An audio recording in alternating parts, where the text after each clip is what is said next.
Hey there! Tonight, we're slipping into the oldest stories the Greeks ever told. The ones whispered before Olympus had its throne, before gods ruled the skies, and before thunder had a name. This is the tale of the Titans, colossal ancient beings who ruled the cosmos before Zeus ever threw his first lightning bolt. It's a story of power, prophecy, rebellion, and the long shadows cast by forgotten giants.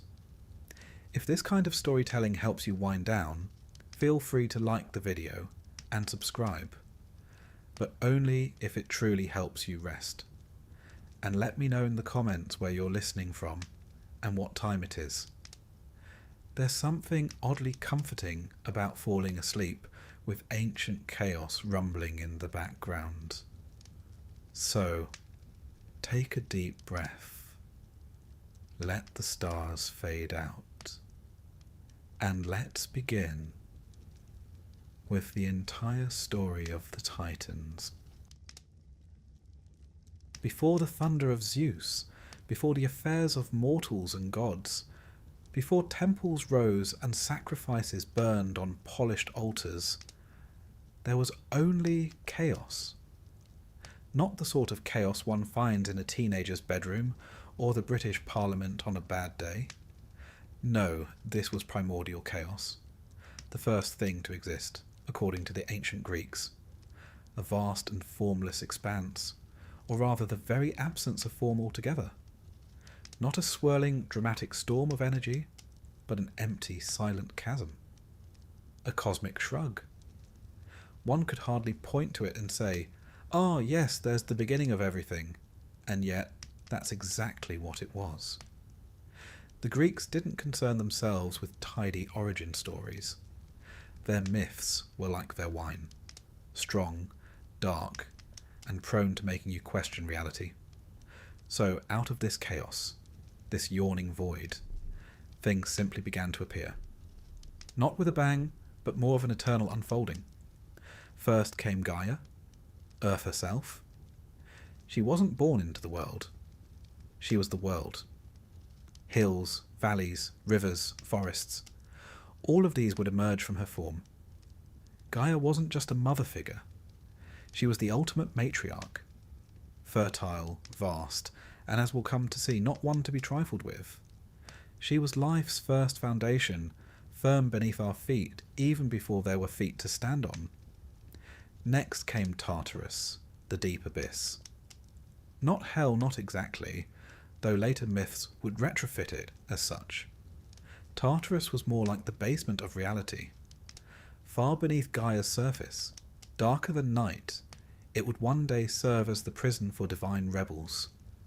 But for now, it simply was. A brooding echo beneath the burgeoning cosmos. Then arrived Eros.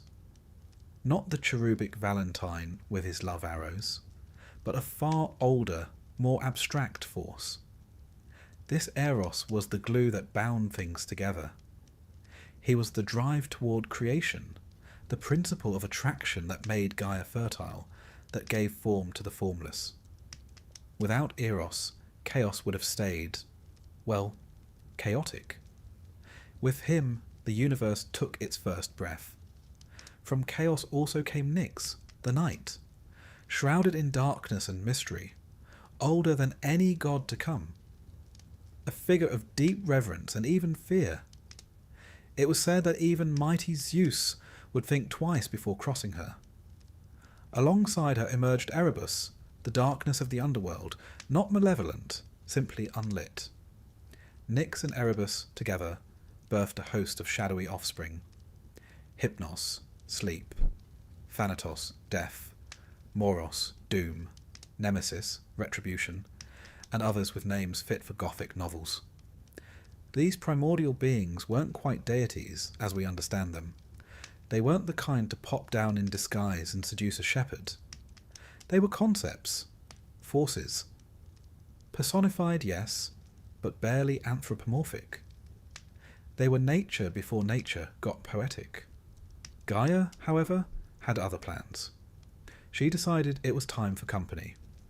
And so, without a partner, as one might plant a garden alone. She gave birth to Uranus, the sky. He was no bearded fellow reclining on a cloud. Uranus was the entire dome of heaven, stretching over Gaia in an eternal embrace. The ancients believed the sky was a physical object, a solid firmament. One could imagine Uranus as a kind of divine lid, snugly fitted over Earth. Together, Gaia and Uranus began to populate the universe, not with trees and birds, but with beings, their children, the first true generation of gods, the Titans. There were 12 of them in the classic canon. Oceanus, who encircled the earth with his watery arms. Hyperion, light-bringer, and father of the sun, moon, and dawn. Coeus and Creus, whose names are now mostly known to crossword solvers. The wise Themis, goddess of natural law and order. Mnemosyne, memory incarnate. Phoebe, shining intellect. And Rhea, mother-to-be of gods. Then there was Kronos, the youngest, sharpest, and arguably the most dangerous of the lot. But Gaia's fertility didn't stop with the Titans. She and Uranus also birthed the Cyclopes, enormous, one-eyed smiths with a flair for forging storms, and the Hecatonchires, beings of such absurd design that they defy cinematic adaptation. Each had 50 heads and 100 arms. Imagine trying to find gloves for them. Uranus, oddly squeamish for a cosmic being, was repulsed by his less conventional offspring. He deemed them monstrous and, in what can only be described as divine repression, stuffed them back into Gaia.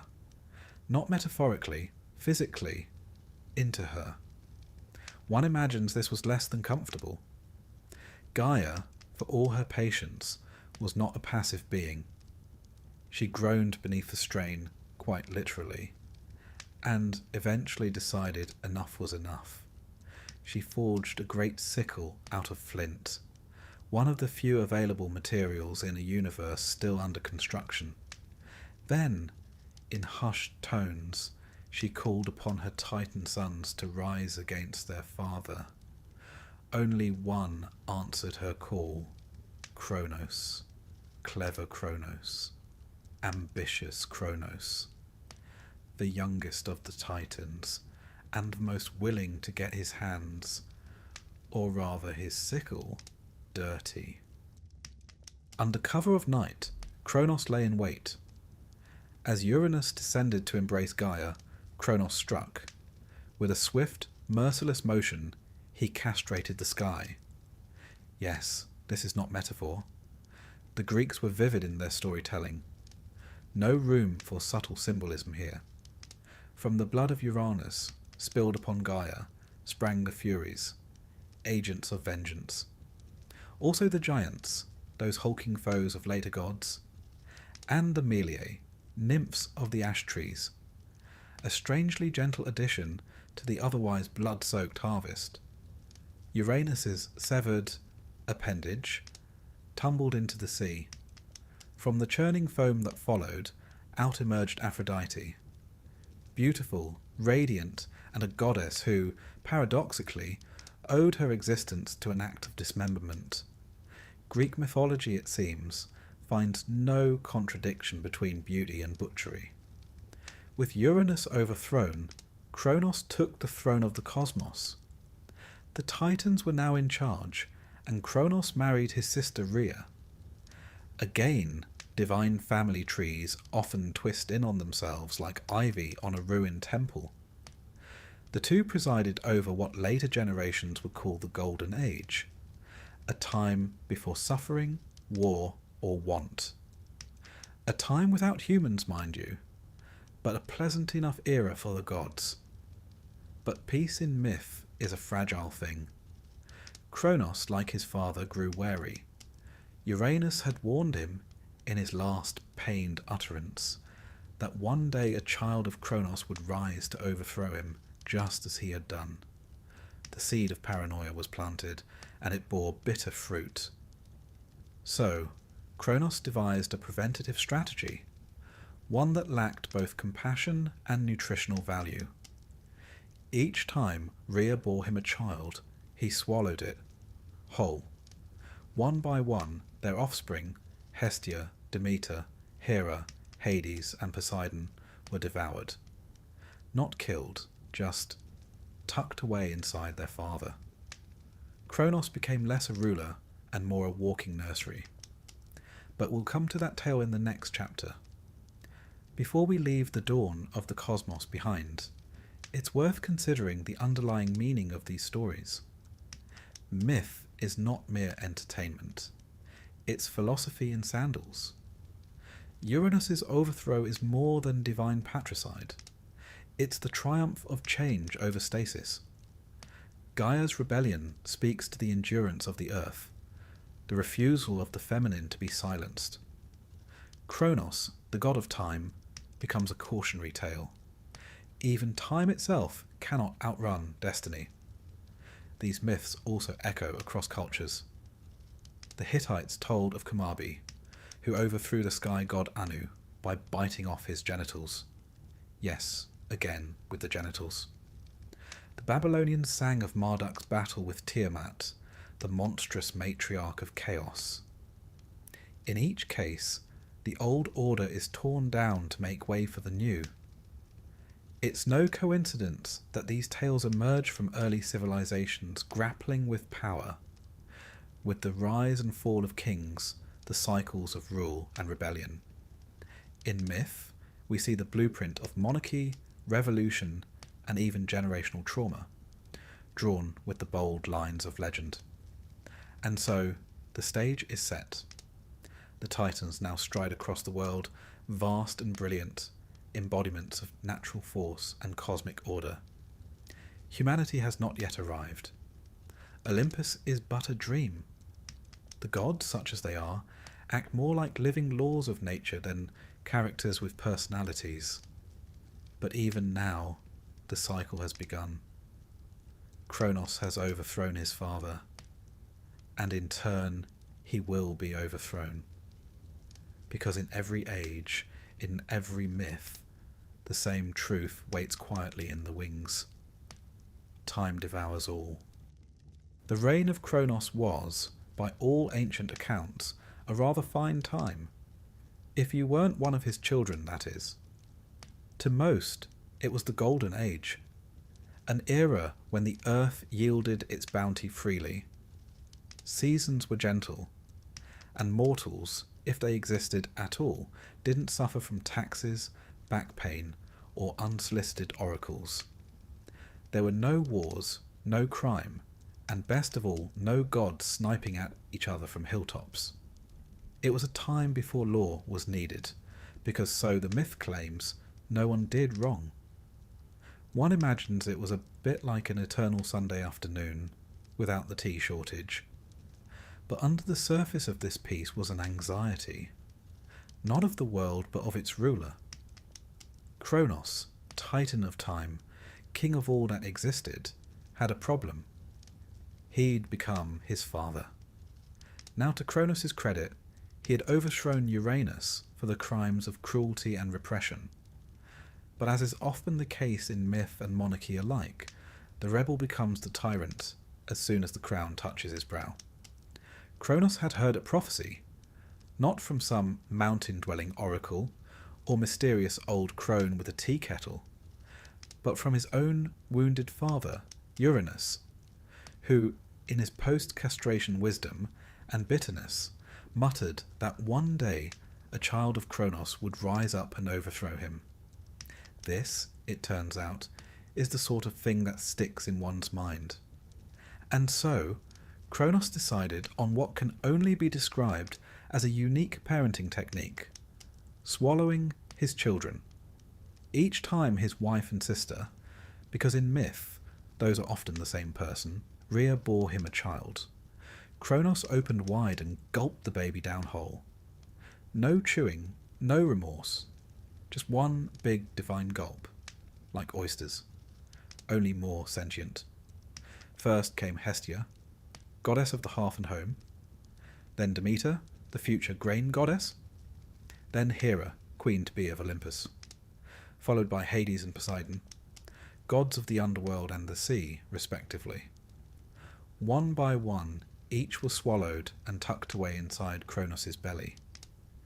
It's not entirely clear what accommodations existed within his divine digestive tract, but rest assured they were still alive. Rhea understandably grew weary of this arrangement. One can forgive her hesitation to complain outright. Kronos had, after all, just overthrown a tyrant father by sickle.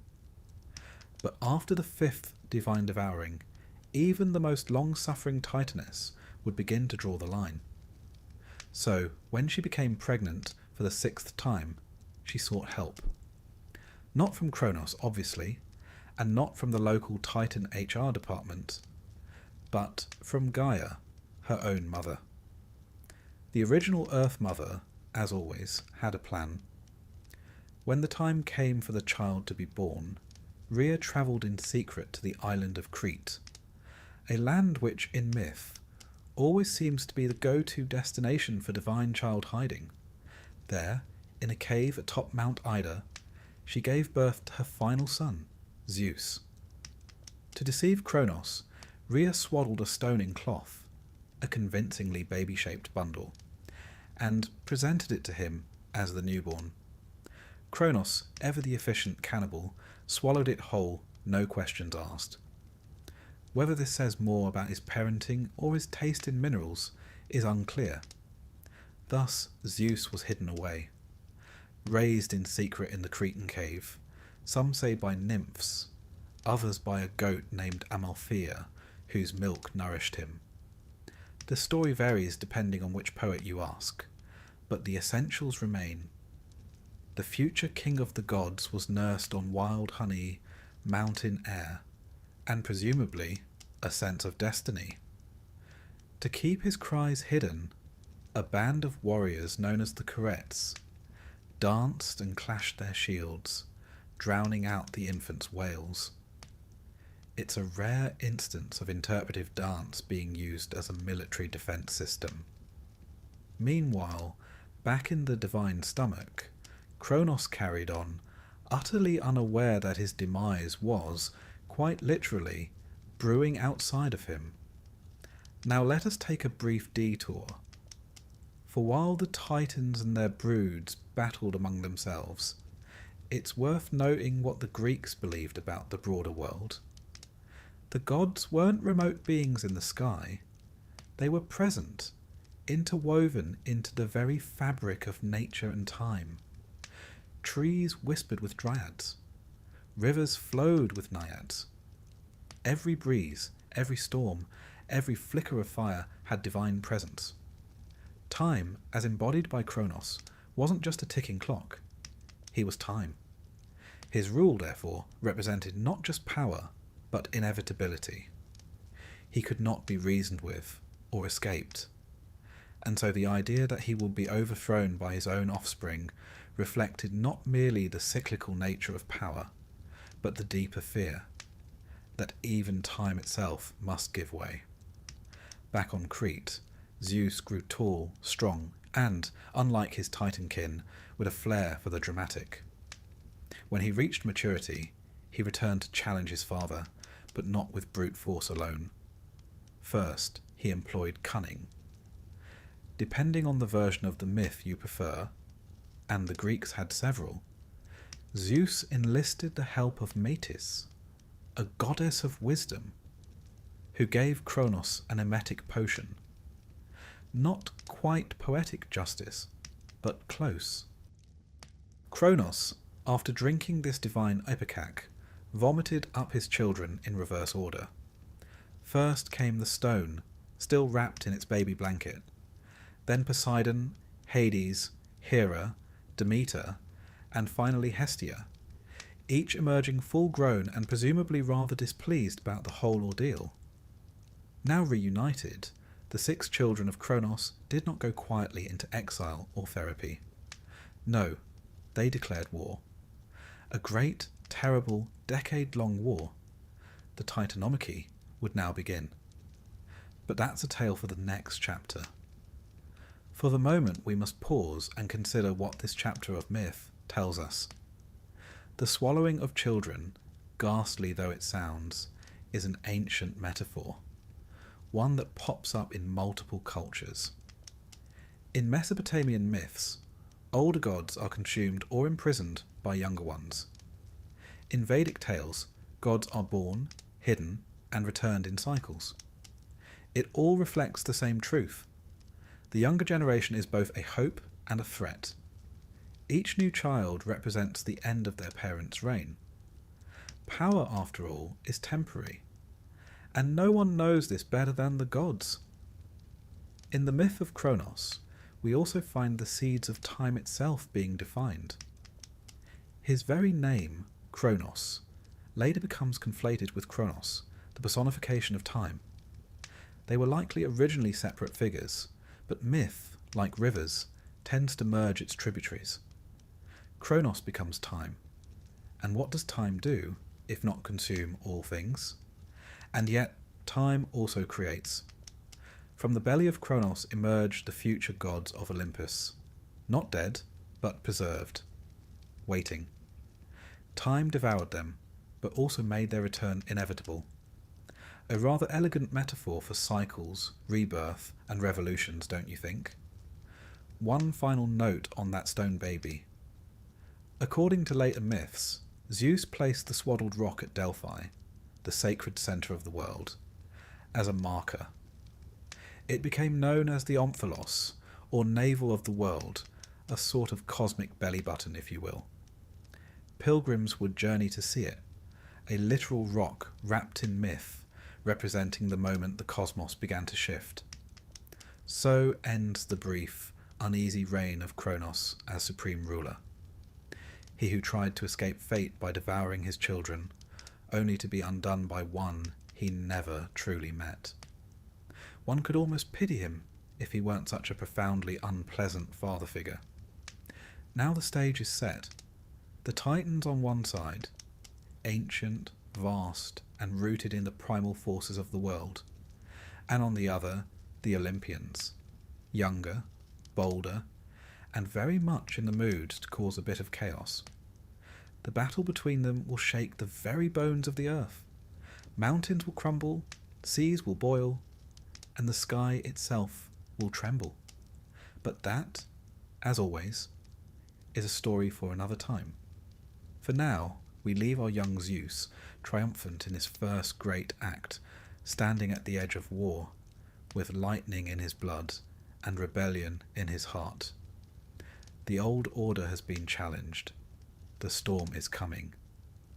And Kronos, poor, unfortunate Kronos, is left to wonder how it all went so wrong. War had never come to the cosmos before. Until now, divine disputes were more in the realm of poetic drama than actual combat.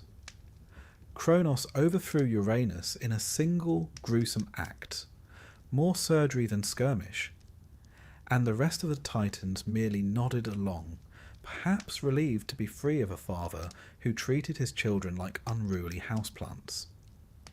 But when Zeus freed his siblings from Kronos' divine digestive tract, something shifted. For the first time in history, such as it was, 2 generations of gods stood in opposition. And this was no family disagreement over who forgot to sacrifice properly at the winter solstice. This was war, capital W, the kind sung of by poets with blood in their throats and dust on their lyres. On one side stood the Titans, ancient, elemental, vast. They embodied the raw forces of the world, the endless ocean, the bright sun, the turning heavens. Powerful, yes, but also set in their ways. They were accustomed to being worshipped, or at the very least not interrupted. On the other side were the Olympians, younger, hungrier, and armed with a sense of destiny so potent it could curdle milk.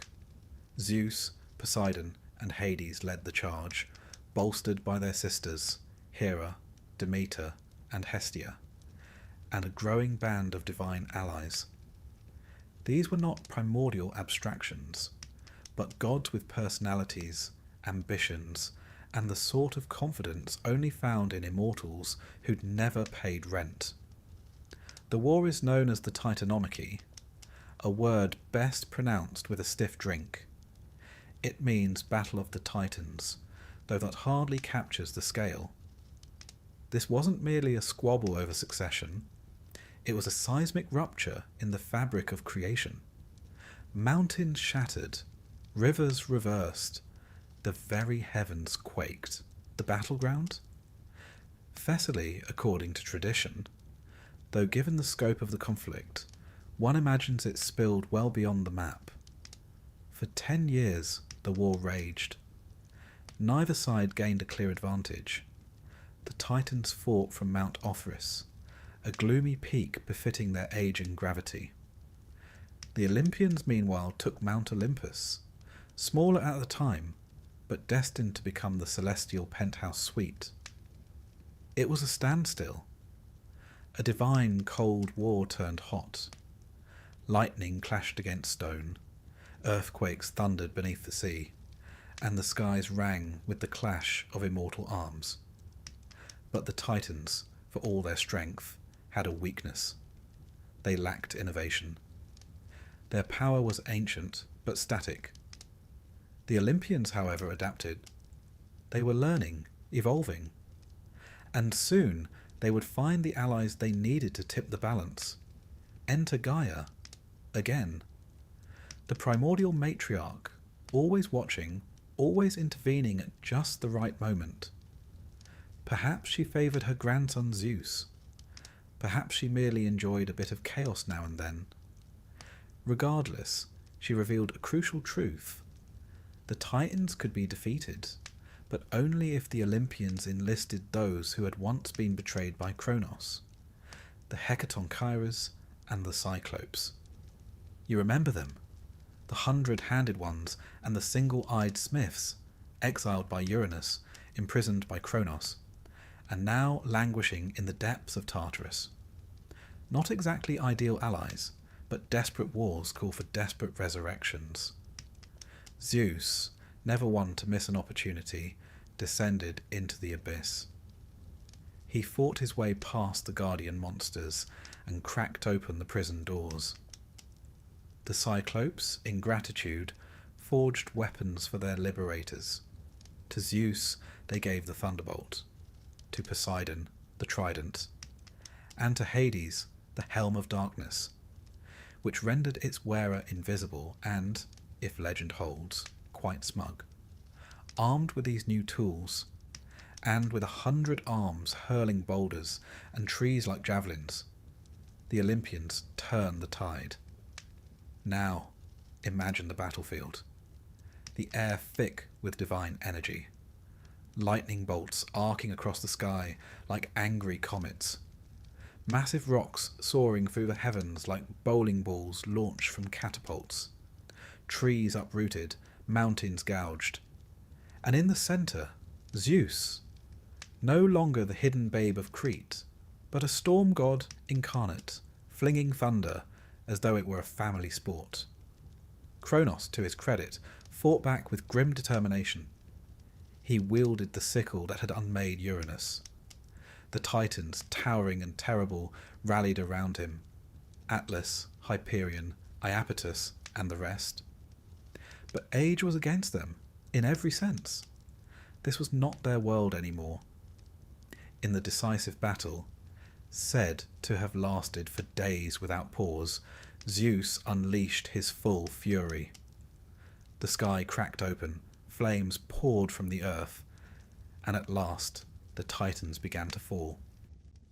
Defeated, the male Titans were cast down into Tartarus, imprisoned behind adamantine gates, guarded by the newly freed Hecatonchires, who had apparently found their calling as celestial prison wardens. Kronos, their leader, was bound and vanished into mythic obscurity. Later traditions would relocate him to the Isle of the Blessed, ruling peacefully over the dead, or even reframe him as a god of harvest and peace. a sort of divine retirement plan. The female titans, Rhea, Themis, Mnemosyne, and others, were spared, perhaps out of respect, or perhaps because Zeus had no quarrel with them. They were, after all, the bearers of law, memory, and fate, concepts even the new gods dared not cross. One titan, however, received a special punishment: Atlas. For his part in the rebellion, Zeus condemned him to hold up the heavens, not the earth, as is often misrepresented by marble statues and gym logos, but the sky itself. Forever. A solitary figure at the edge of the world, muscles straining against the dome of heaven. No end. No relief. The original upper body workout. With the Titans vanquished, the age of the Olympians began, but power, as ever, comes with its burdens. Zeus, now king, divided the cosmos with his brothers. To himself he claimed the sky, to Poseidon the sea, and to Hades the underworld. Not hell, but a shadowy realm where the dead dwelt, attended by ghosts, dreams, and the occasional hero with a death wish. Earth, meanwhile, remained neutral territory, shared dominion. A realm of mortals, myths, and meddling. And with order restored, the gods took up residence on Mount Olympus. Not just a peak, but a palace. A place of cloud-wreathed halls, golden thrones, ambrosia feasts, and the sort of drama usually reserved for dynastic soap operas. Yet not all wounds were healed.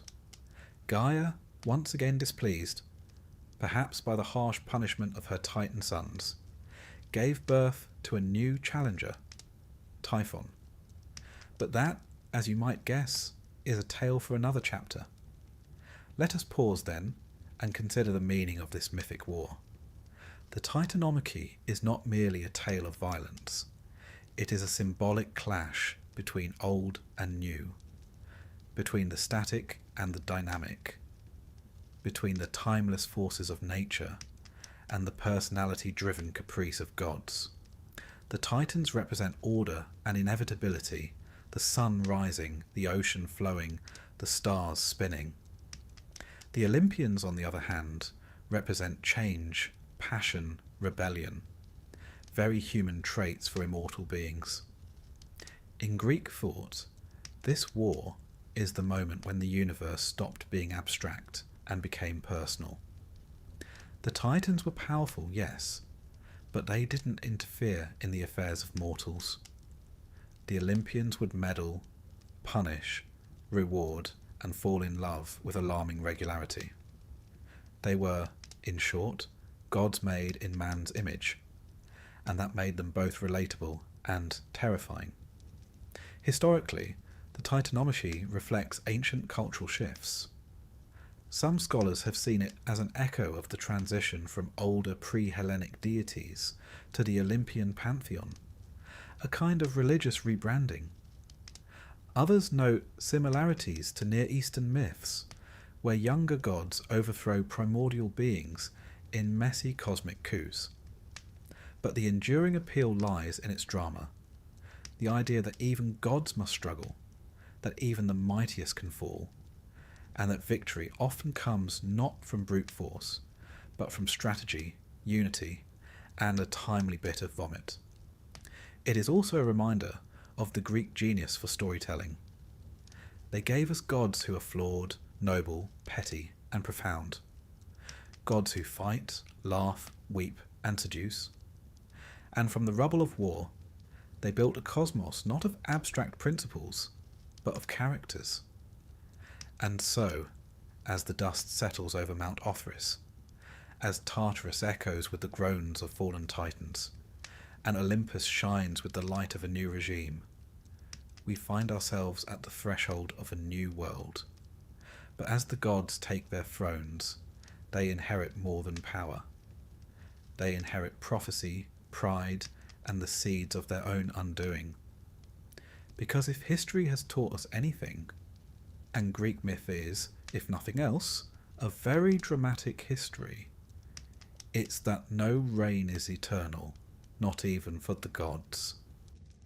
The war was over. The Titans had fallen. Their great thunder had been silenced, and their once vast thrones crumbled beneath the weight of time and justice. Or what passed for justice when administered by gods with suspiciously personal vendettas. Zeus and his siblings now ruled. From their glittering perch atop Mount Olympus, they looked down upon a cosmos that was, if not entirely tidy, at least properly organised. Kronos had been cast into Tartarus. The Titan throne room on Mount Othrys lay in ruin. The Cyclopes returned to their forges, and the Hecatonchires, bless their many hands, got steady employment as prison guards. A rare success story in divine rehabilitation. But if you think peace followed triumph, you've clearly never read a Greek myth. Zeus, now king of the gods, was not content merely to wear the crown and hold thunderbolts like a celestial javelin team captain. No, he faced a problem that has plagued every ruler from the Bronze Age to boardrooms: legitimacy. It's one thing to win power, it's quite another to keep it. And somewhere beneath the triumphant roar of Olympus, an ancient whisper persisted. Prophecy. Gaia and Uranus, those primordial sages, had once warned Kronos that he would be overthrown by his child. That prophecy came true, in spectacular stomach-churning fashion. But as fate, irony, and perhaps genetics would have it, Kronos' successor, Zeus, found himself the target of an eerily similar prediction, that he, too, would one day be overthrown by his own child. Now, Zeus, not being an idiot, took this very seriously. He had just staged an entire cosmic war to dethrone his father. The last thing he wanted was to go the way of Uranus and Kronos, dethroned, dismembered, or digested. So he did what many insecure tyrants have done before, and since. He tried to preempt fate. This is where the myth takes an interesting turn. You see, Zeus had many consorts: immortals, mortals, nymphs, the occasional shape-shifting cloud. His romantic curriculum vitae was extensive. But one goddess stood out: Metis. Metis wasn't merely lovely, she was clever. Her name literally means wisdom, or cunning counsel. She was the daughter of Oceanus and Tethys, making her an Oceanid, and one of the original deities associated with practical intelligence. Metis didn't just know things, she understood them. A dangerous trait in a mate, if one happens to be haunted by prophecy. So, when Metis became pregnant with Zeus's child, his fears were confirmed by another oracle. The child she bore would one day surpass him. And to make matters worse, the child after that, Metis' second child, would be a son mighty enough to overthrow even the mighty storm god. Zeus did not take this news well. Naturally, he did what any rational, omnipotent being would do in this situation. He swallowed her. Yes, after tricking her with flattery and, we assume, some impressive dinner conversation, Zeus opened wide and consumed his pregnant lover whole. This, in the realm of mythology, is not considered the end of a relationship. If anything, it was the beginning of one of the strangest births in divine history. Now, this act of divine ingestion was not without precedent. Recall that Kronos once swallowed his own children in a misguided attempt at family planning. But where Kronos digested, Zeus assimilated. Metis didn't perish. She lived inside him, whispering, advising, plotting perhaps. And the child? Well, she didn't stop growing. Eventually, Zeus began to suffer. Headaches, to be specific. Not your ordinary stress-induced migraines, but blinding, splitting, cosmically excruciating pain, as if an idea were trying to claw its way out of his skull, which in a sense it was. Desperate for relief, Zeus called upon Hephaestus, his smithing son, though in some versions it's Prometheus or even Hermes who holds the axe. Whichever assistant you prefer, the solution was gloriously simple and violently theatrical. They split Zeus's head open with a bronze axe. From the wound sprang Athena, fully grown, clad in armour, brandishing a spear, and letting loose a triumphant battle cry that reportedly echoed across heaven and earth. It was, to put it mildly, a memorable entrance. Athena became one of the most revered deities of the Greek pantheon, goddess of wisdom, warfare, of the strategic variety, crafts, and city life. She was, in many ways, the ideal Olympian, born of power and wisdom, loyal to her father, and wholly uninterested in rebellion. She would never attempt to overthrow Zeus. In a neat bit of mythological judo, the prophecy had been fulfilled and diffused. The child had emerged, but not as a threat. Still, the fear of usurpation remained embedded in Zeus's divine psyche. He had seen it happen twice before.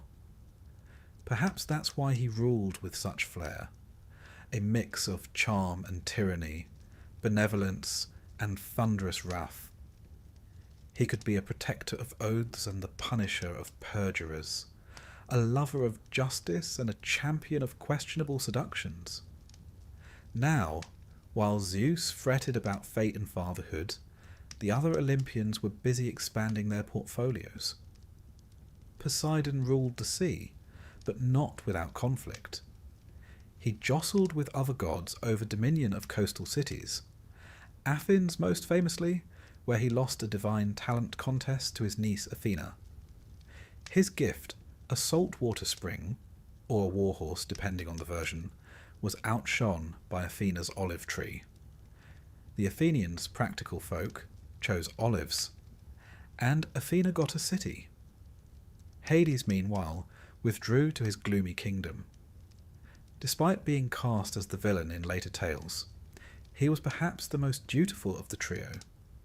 His realm was orderly, bound by law, and surprisingly clean. He rarely ventured out, though when he did, it caused no small amount of trouble, as we'll see with a certain daughter of Demeter. Demeter herself, goddess of agriculture, tended to the fertility of the earth. Hestia kept the hearth burning, and Hera, ever regal, became queen of the gods. Though married to Zeus, her tolerance for his extracurricular activities was limited.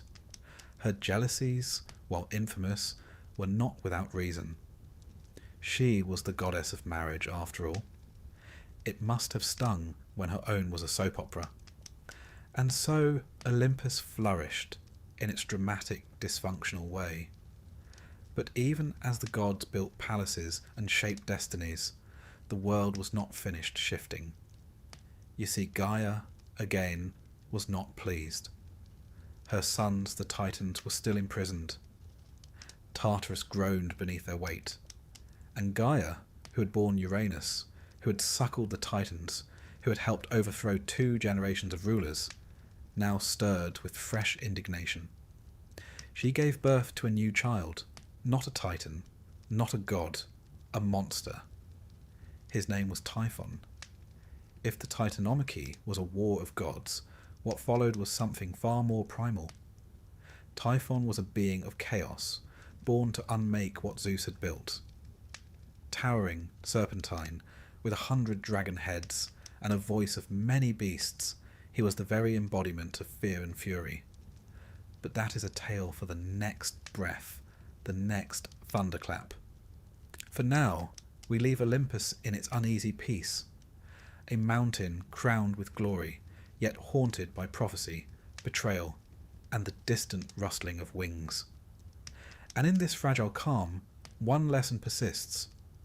Power in Greek mythology is never inherited without cost. It must be seized, defended, and above all, outwitted.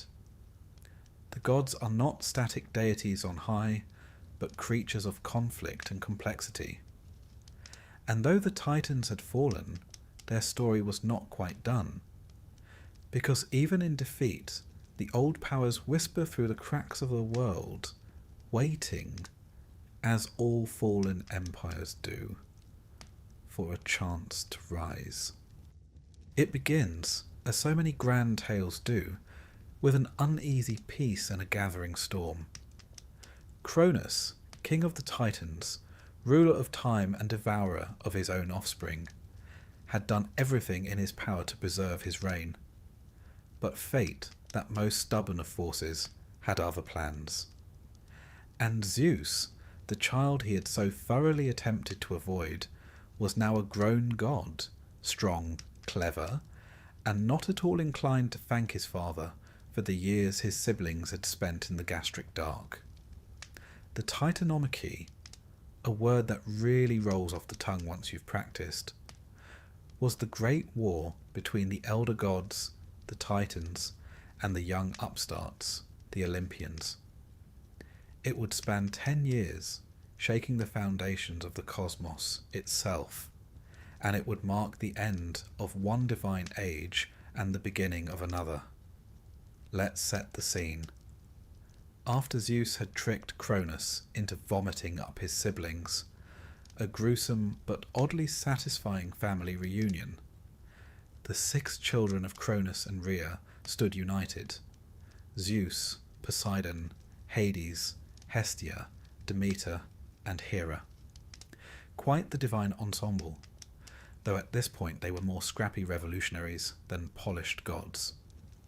Think less Westminster robes and more French resistance, divine addition. Cronus, of course, was less than pleased to see his children hale, hearty, and not at all inclined to forgive him. But he wasn't alone. He summoned his Titan brothers and sisters, rallying them to his cause. After all, they'd ruled the cosmos since the defeat of Uranus, and the idea of handing over their power to these impudent young gods was simply undignified. On one side stood the Titans, led by Cronus and bolstered by powerful allies: Atlas, the general; Coeus, the inquisitor; Iapetus, the bringer of mortality; and Oceanus, who wisely kept to himself and his rivers; Switzerland in the coming storm. Some Titanesses also remained neutral or distant, perhaps sensing which way the wind was blowing. On the other side were the Olympians, who, let's be honest, were underdogs. Young, relatively inexperienced, and lacking the sheer primordial force of the Titans. But Zeus had something Cronus never could quite grasp: strategy, allies, and a knack for turning chaos into advantage. He also had brothers who weren't above a bit of trickery, and sisters with the brains to match. Now, as myth would have it, the war wasn't fought with swords and shields in any conventional sense. Instead, it was an all-out metaphysical brawl. Mountains hurled like pebbles, thunderbolts cracking through the sky, earthquakes, storms, rivers torn from their beds. Imagine a cosmic version of a rock concert, where each drumbeat causes tectonic plates to shift. Zeus, ever the ambitious son, knew he needed more than just brute force. So, he did what many generals throughout history have done. He broke into prison and recruited the roughest lot he could find. Deep in Tartarus, his grandfather Uranus had imprisoned the Cyclopes and Hecatoncheires, monstrous children of Gaia and Uranus, cast away for being rather aesthetically unpleasing. Now, the Cyclopes, those one-eyed smiths, weren't merely brute muscle. They were artisans, master craftsmen. It was they who forged Zeus's thunderbolts, Poseidon's trident, and Hades' helmet of invisibility. Rather generous, really, considering they'd spent aeons in divine solitary confinement. The Hecatoncheires, meanwhile, were creatures with 50 heads and 100 arms each. Not ideal for fine motor tasks, but excellent for flinging boulders at enemy fortresses. With them on the front line, the tide began to turn. It's worth noting that the Olympians' tactic here, recruiting the marginalised and weaponising them, is not unlike many human revolutions throughout history. The French Revolution, the Haitian Rebellion, even bits of the Bolshevik rise echo this mythic pattern. The excluded become the decisive factor. Myth reflects history, or perhaps vice versa. The war raged across the land of Thessaly, specifically the region around Mount Ophrys, the Titan's stronghold, and Mount Olympus, the base of the younger gods. You might picture Olympus as the divine penthouse suite, but at this stage it was more bunker than palace. The battlefield was not confined to the earth. The sky itself echoed with thunder. The seas boiled with Poseidon's wrath. The underworld trembled at Hades' command. And through it all, Gaia, the Earth Mother, groaned beneath the weight of divine rage. At times, Gaia herself seemed to rebel. Her children, on both sides, were tearing her apart. In later myths, she would birth Typhon in response to this agony, but we're getting ahead of ourselves. Zeus proved to be a leader unlike Cronus. He delegated, a skill many monarchs never master. He led assaults, rallied his siblings, and coordinated his allies. Poseidon split the seas to strike at Titan strongholds. Hades used his helmet to infiltrate enemy lines, causing chaos and confusion. Hera and Demeter served as logisticians and strategists, keeping the Olympian effort organised and sustained. It wasn't just brawn, it was brains. And slowly, the Titans began to falter. The moment of decisive shift came when the Hecatoncheires hurled 1,000 boulders in a single barrage, smashing through the defences of Mount Ophrys. The sheer magnitude of destruction was mythologized as the breaking of the sky. Cronus, for all his cunning and power, realized the end was near. His forces fractured. Some Titans fled. Others, like Iapetus and Creus, fought to the bitter end. But loyalty has limits, especially when your enemy has a thunderbolt and 100 armed giant on his side. Cronus was captured. Atlas, who had led the Titan army, was singled out for special punishment. The Titans as a whole were banished to Tartarus, a deep pit beneath the underworld, darker and more dreadful than any human hell. There they would remain, guarded by the Hecatoncheires. Poetic, really, given that the very beings they once imprisoned now stood guard over them. Zeus had triumphed, but his victory came not merely through strength. It was adaptability, persuasion, and a keen understanding of mythic momentum that crowned him king. Now, the Titanomachy isn't just a mythic civil war. It's a pattern, a symbolic tale of generational overthrow. You'll find echoes of it in Norse mythology, with the Vanir and Aesir. In Babylonian myths, where Marduk rises against Tiamat. Even in Shakespeare's plays, we hear the same tension, old orders versus new ideas. In Hesiod's Theogony, this war is not only the climax of a cosmic soap opera, it is a meditation on the inevitability of change. The Titans represent the raw, untamed power of nature, primordial, ancient, and unconcerned with mortal affairs. The Olympians, by contrast, embody a more structured cosmos. They have temples, they have priests, they have rules, sometimes bent, often broken, but there nonetheless. Historically, some scholars suggest the Titanomachy may reflect real cultural shifts. Perhaps the arrival of new Indo-European religious systems, supplanting older, pre-Hellenic earth goddess traditions. Others read it as pure allegory. Time devours its children, but wisdom, Zeus, prevails. Whichever lens one peers through, the story endures because it is so utterly human. Fathers and sons, rebellion and rule, fear of obsolescence and the audacity of youth. With the Titans defeated and imprisoned, the cosmos stood at a crossroads. For the first time, the universe wasn't ruled by abstract personifications of nature, but by gods with personalities, flaws, families, and, if we're honest, rather more drama than might be strictly necessary. Zeus and his brothers divided the world between them. Zeus took the sky, Poseidon the sea, and Hades, always the short straw, was given the underworld. The earth was shared, though Zeus, being Zeus, tended to treat shared as a suggestion. And so the Olympian age began. But peace, as we'll see, never lasts long in myth. Not when gods are involved. Still, for now, the thunder quieted. The earth stopped shaking.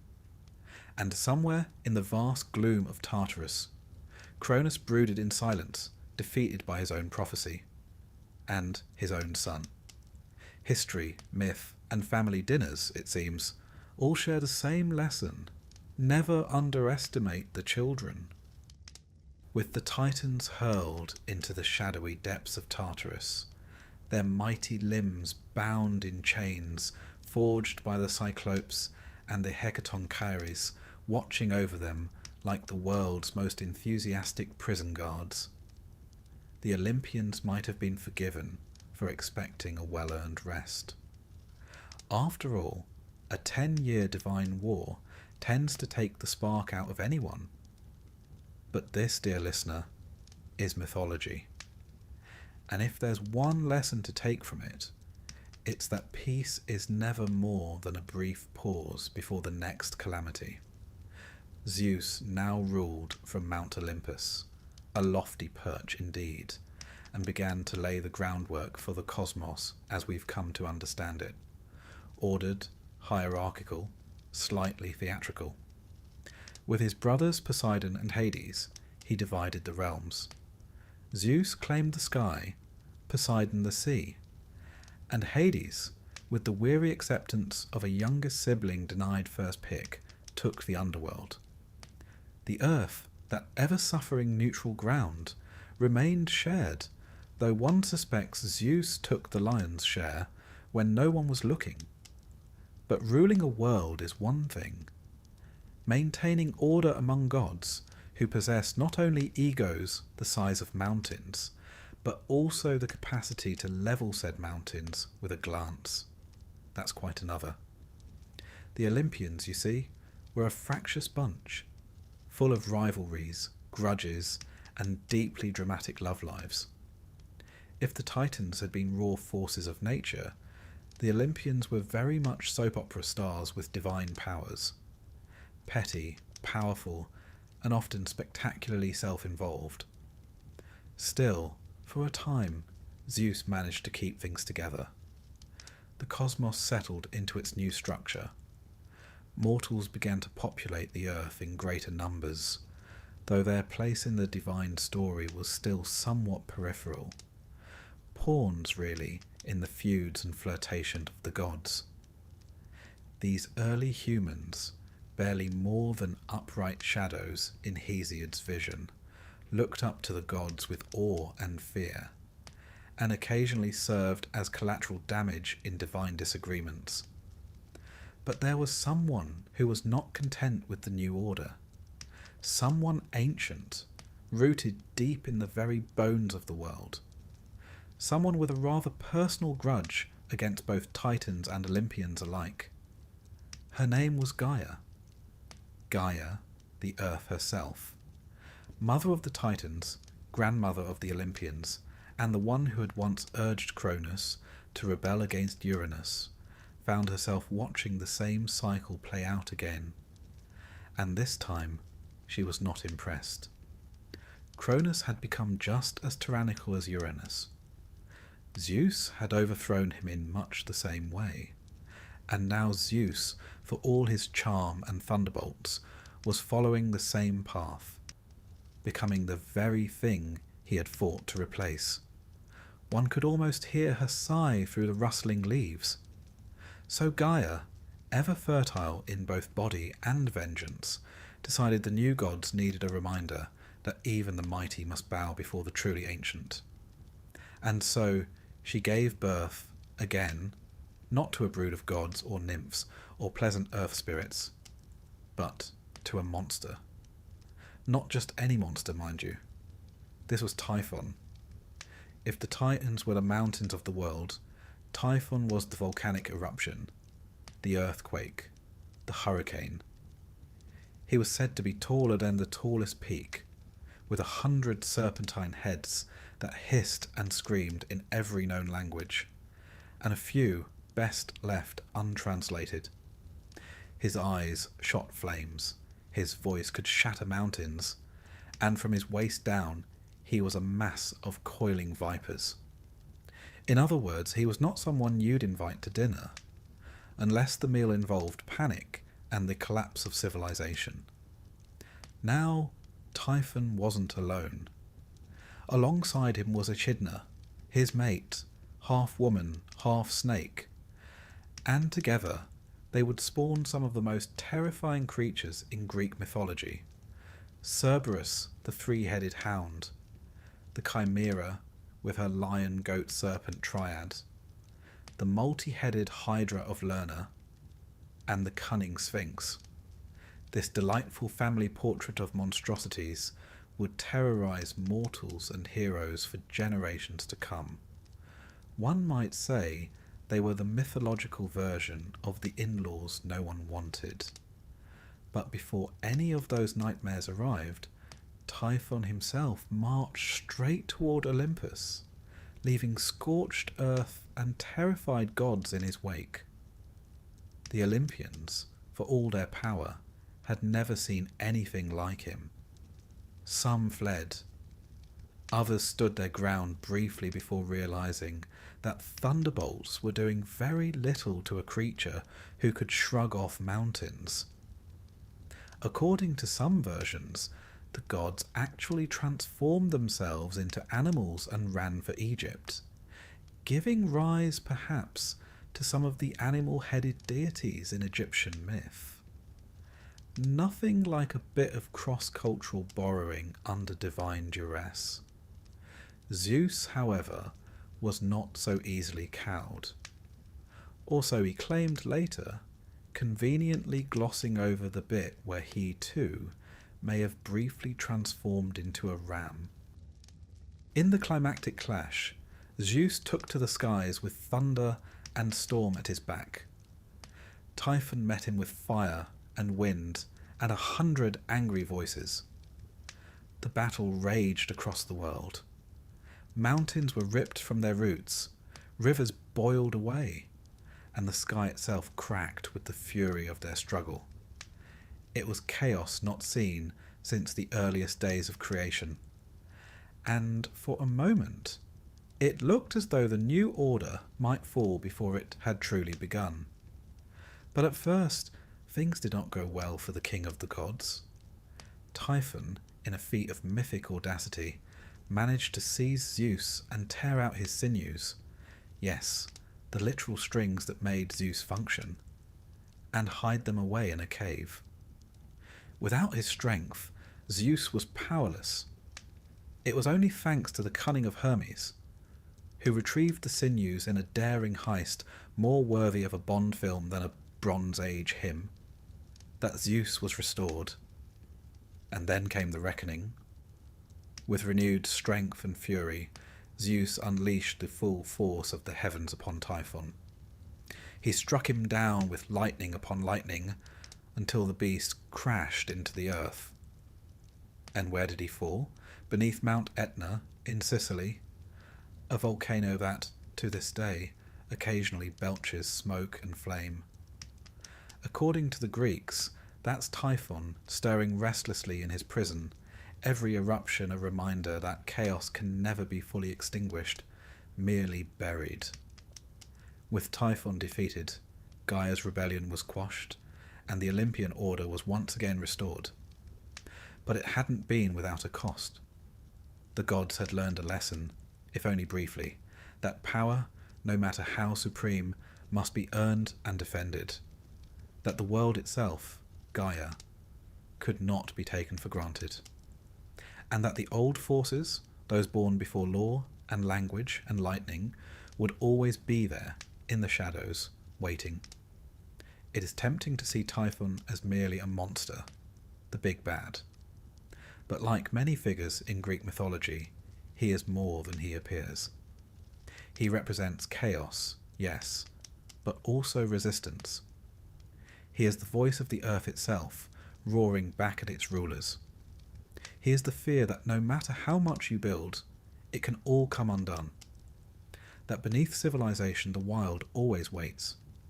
Historically, the tale of Typhon may reflect older myths of primeval chaos monsters, like Tiamat in Babylon, or Leviathan in the Hebrew tradition. Many ancient cultures had stories in which a storm god battled a sea or serpent monster, symbolic of the battle between order and chaos, culture and nature. Zeus versus Typhon is the Greek version of that universal motif. It also likely mirrors historical anxieties. Volcanoes like Etna and Vesuvius were unpredictable, terrifying forces, and giving them a face, a name, a story was a way for ancient people to understand the incomprehensible. Myth, after all, was never just about entertainment. It was how people made sense of the world, in all its beauty and brutality. There is something beautifully human in these stories. We all fear the collapse of the world we know. We all fear that the monsters we think we've buried might rise again. And we all hope that in our darkest moments, someone perhaps wearing a winged hat and carrying a lyre might sneak in, restore what we've lost, and give us the strength to fight once more.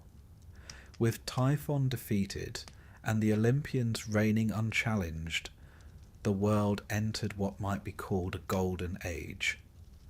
Though, as we'll see, gold tarnishes rather quickly in the hands of immortals.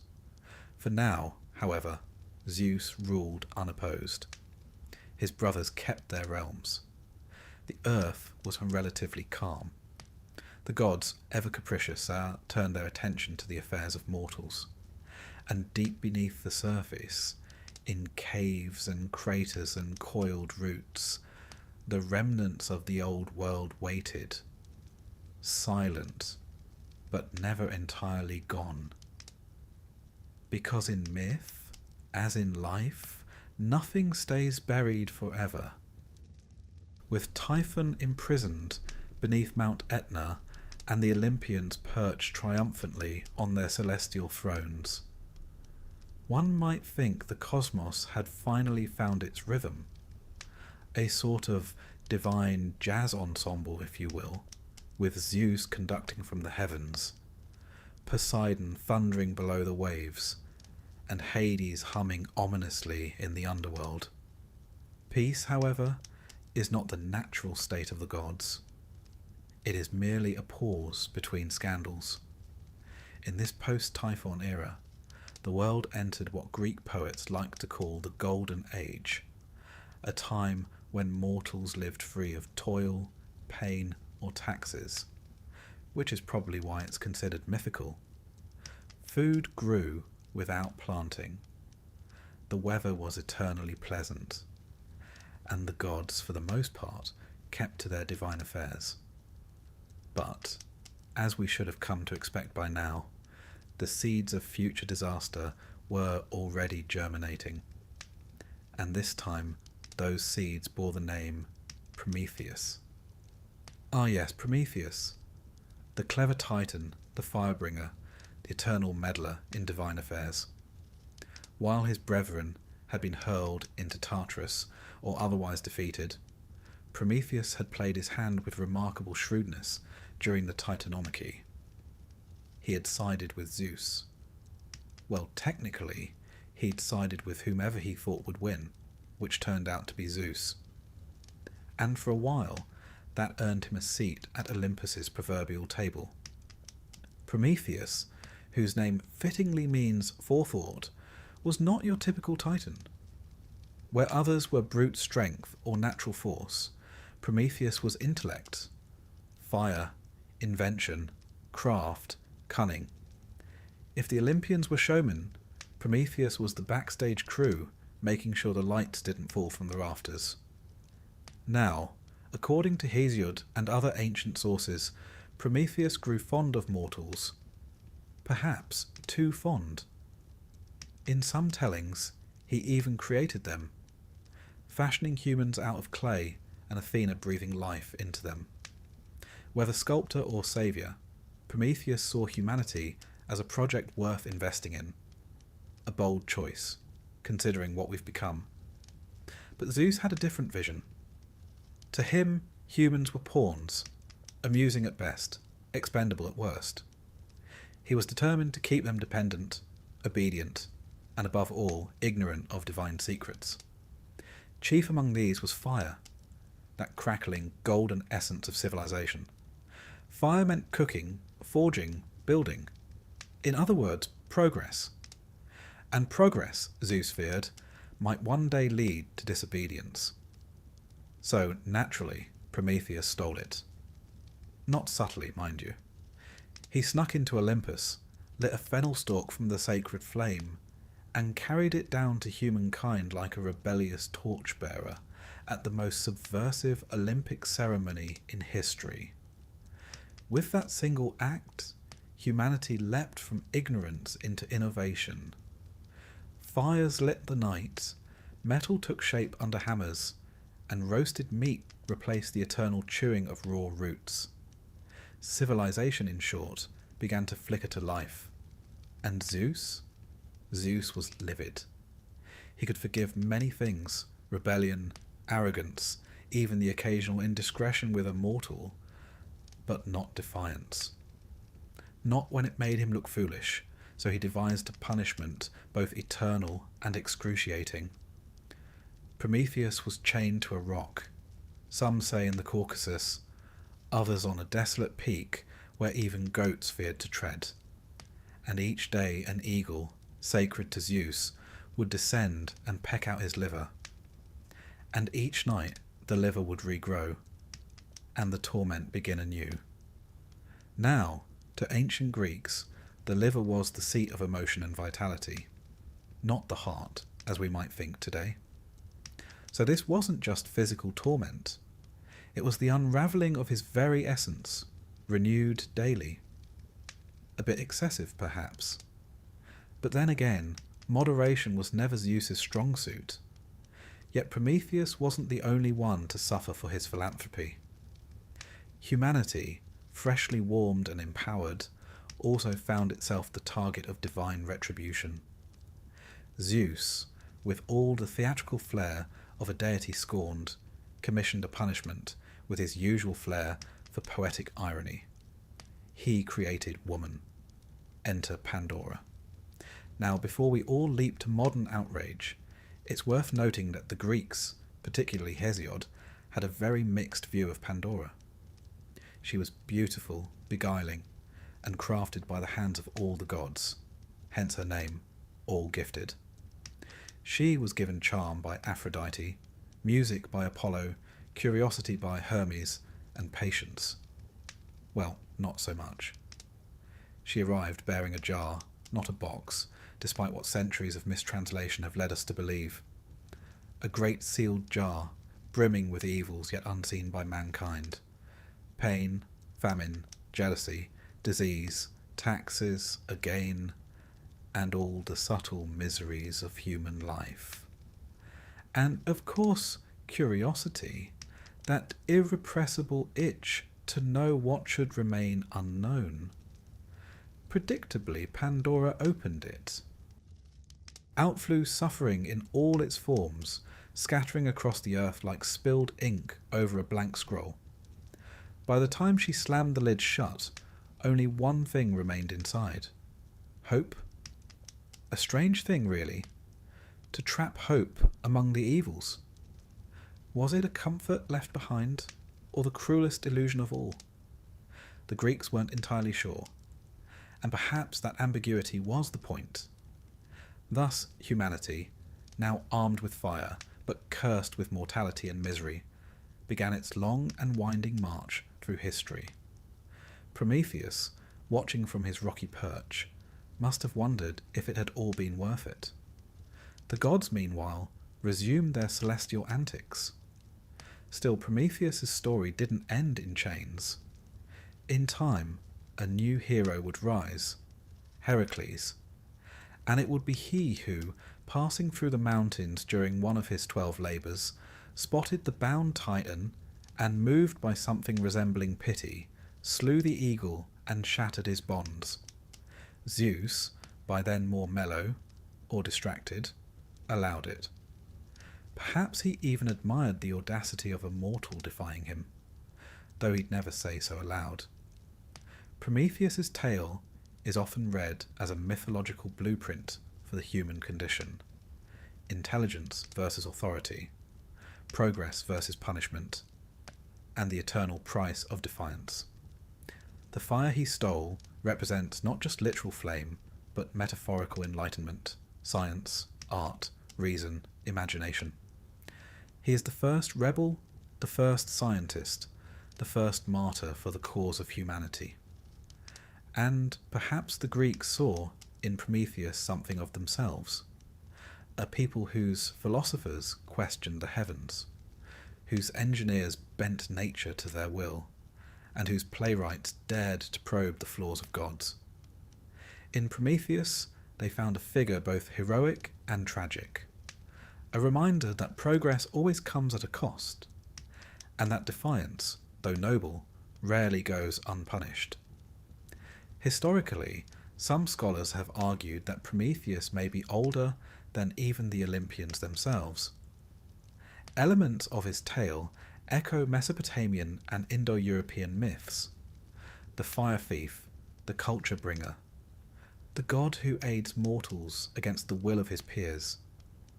His punishment bears striking similarity to other chained rebels like the Norse Loki, or even the biblical Satan, whose overreach is met with cosmic incarceration. But unlike those darker figures, Prometheus is rarely seen as evil. He is a complex hero, proud, clever, stubborn, and self-sacrificing. He challenges the gods not for his own gain, but to uplift others. And in that, he becomes a symbol of something profoundly human: the refusal to accept imposed limits, the belief that knowledge should be shared, not hoarded, that even the thunderbolt of Zeus can be defied, if only for a moment. It's little wonder, then, that later thinkers, from the Romantic poets to modern philosophers, embraced Prometheus as a symbol of rebellion and creativity.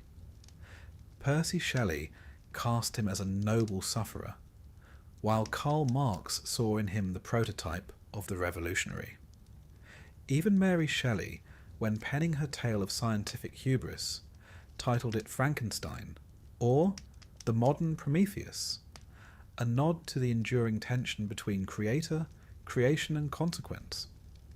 And so, in this interlude between divine wars and heroic sagas, we glimpse a quieter but no less potent drama: the birth of civilization. Not through divine favour, but through theft. Not by permission, but by rebellion.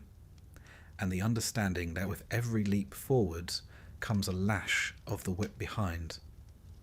As the Olympians reclined upon their thrones, watching mortals build fires and temples and philosophies, perhaps they sensed that their time, though long, would not be eternal. For the gift of fire is the seed of questioning, and once you ask why, even a god must eventually answer. The story of the Titans is not just one of giants and storms and the clash of divine armies. It is also the story of these who come after, the thinkers, the rebels, the flame bearers. And in Prometheus, we find the bridge between the age of monsters and the age of men. A titan, yes, but perhaps the most human of them all. With Prometheus chained and humanity stumbling into a world aflame with both knowledge and suffering, the cosmos seemed, for a fleeting moment, to be at rest. The titans were mostly imprisoned, the gods firmly entrenched in power, and mankind busy roasting its first goat over a sacred flame. But rest, in myth, is merely the inhalation before the next divine catastrophe. And Olympus, as always, was teetering on the edge of drama.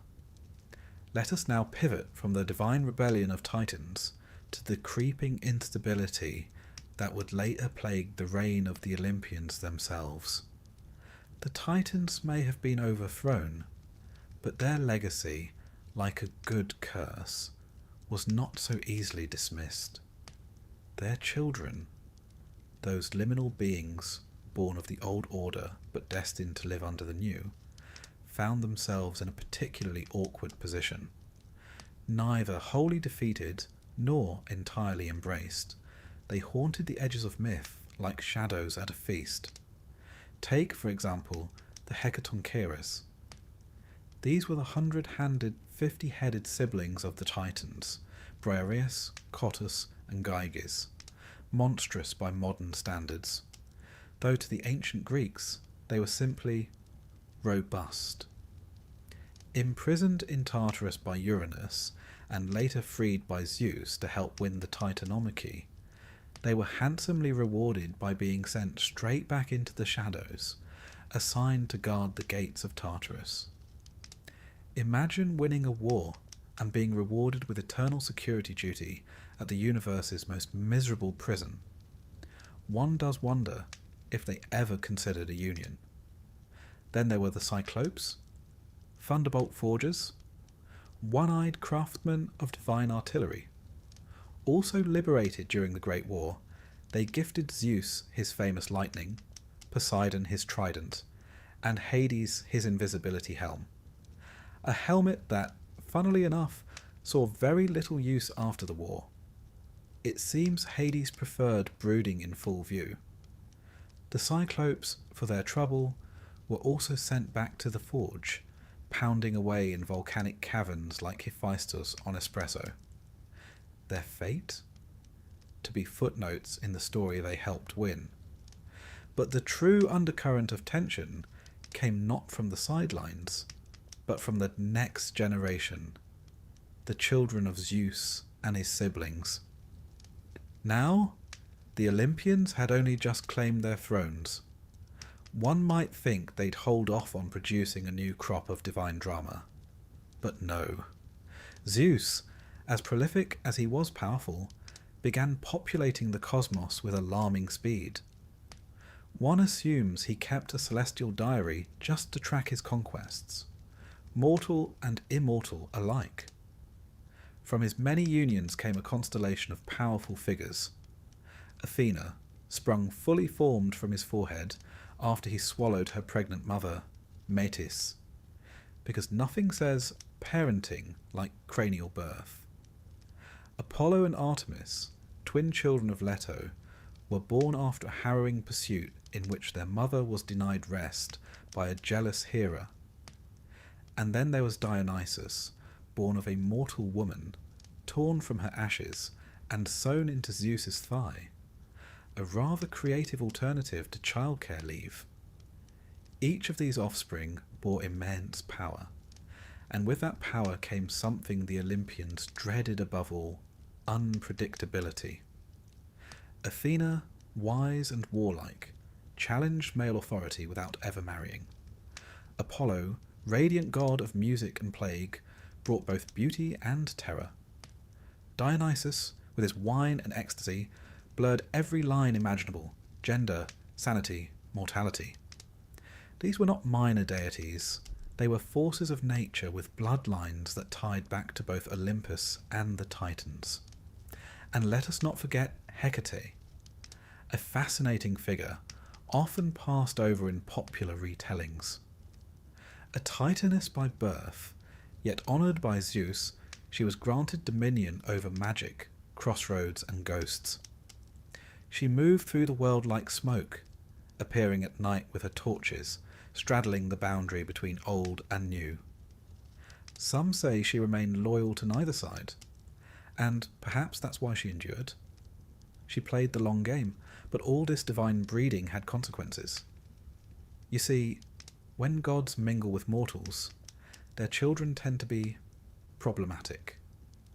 Not in the refuse to do their chores sense, but in the accidentally start wars, kill monsters, and spark genocides sense.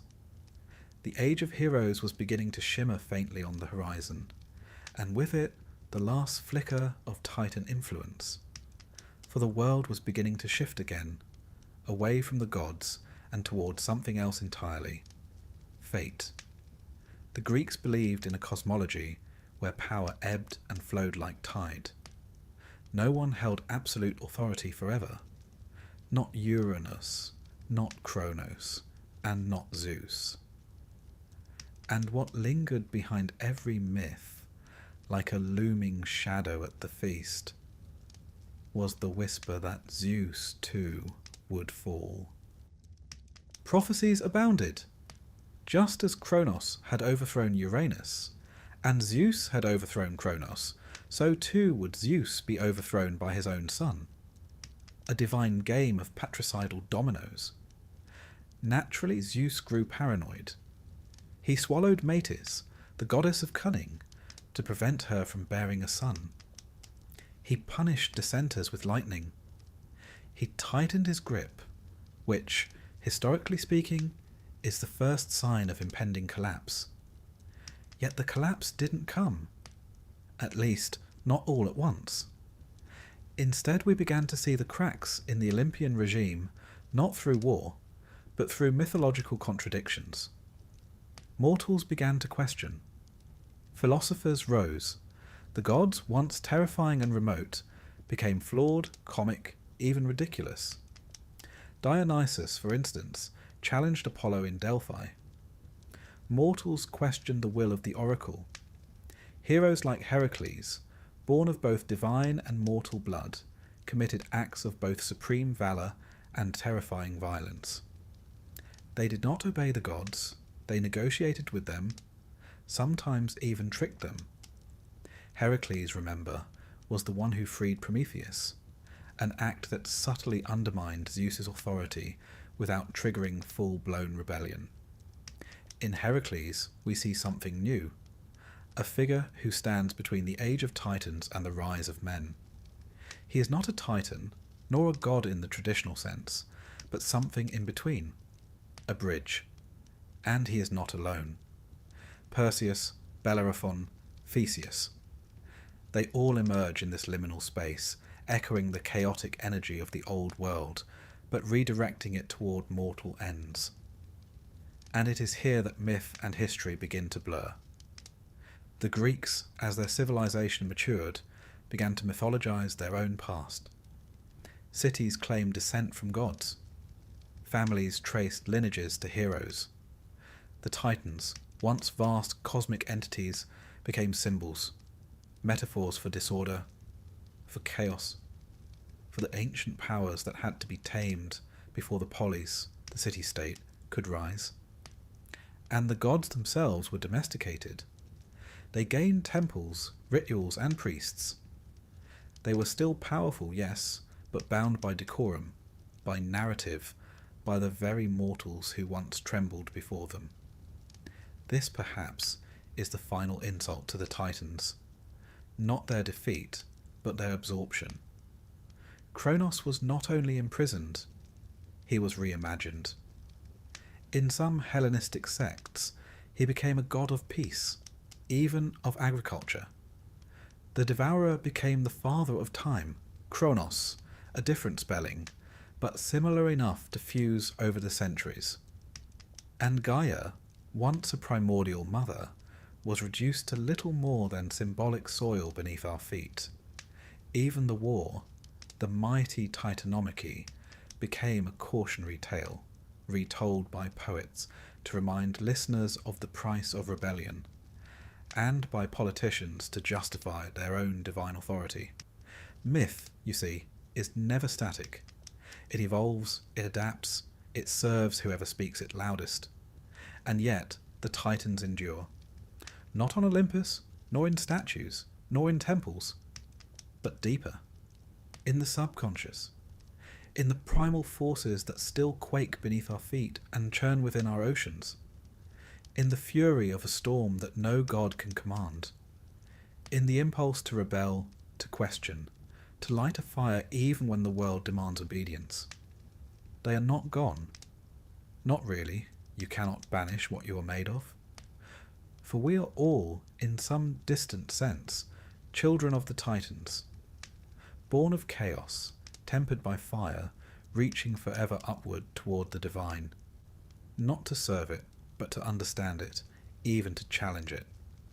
And as the age of heroes draws near, as mankind begins to tell its own story, the Titans slip into myth, not defeated, but transformed, not lost, but waiting. Waiting in Tartarus, waiting in memory, waiting in us. As the dust of divine rebellion settled and Olympus gleamed in its post-war splendour, a quiet shift began to take place, not among the gods, but in the realm below. The age of Titans was over, yes. The age of the Olympians had begun in earnest.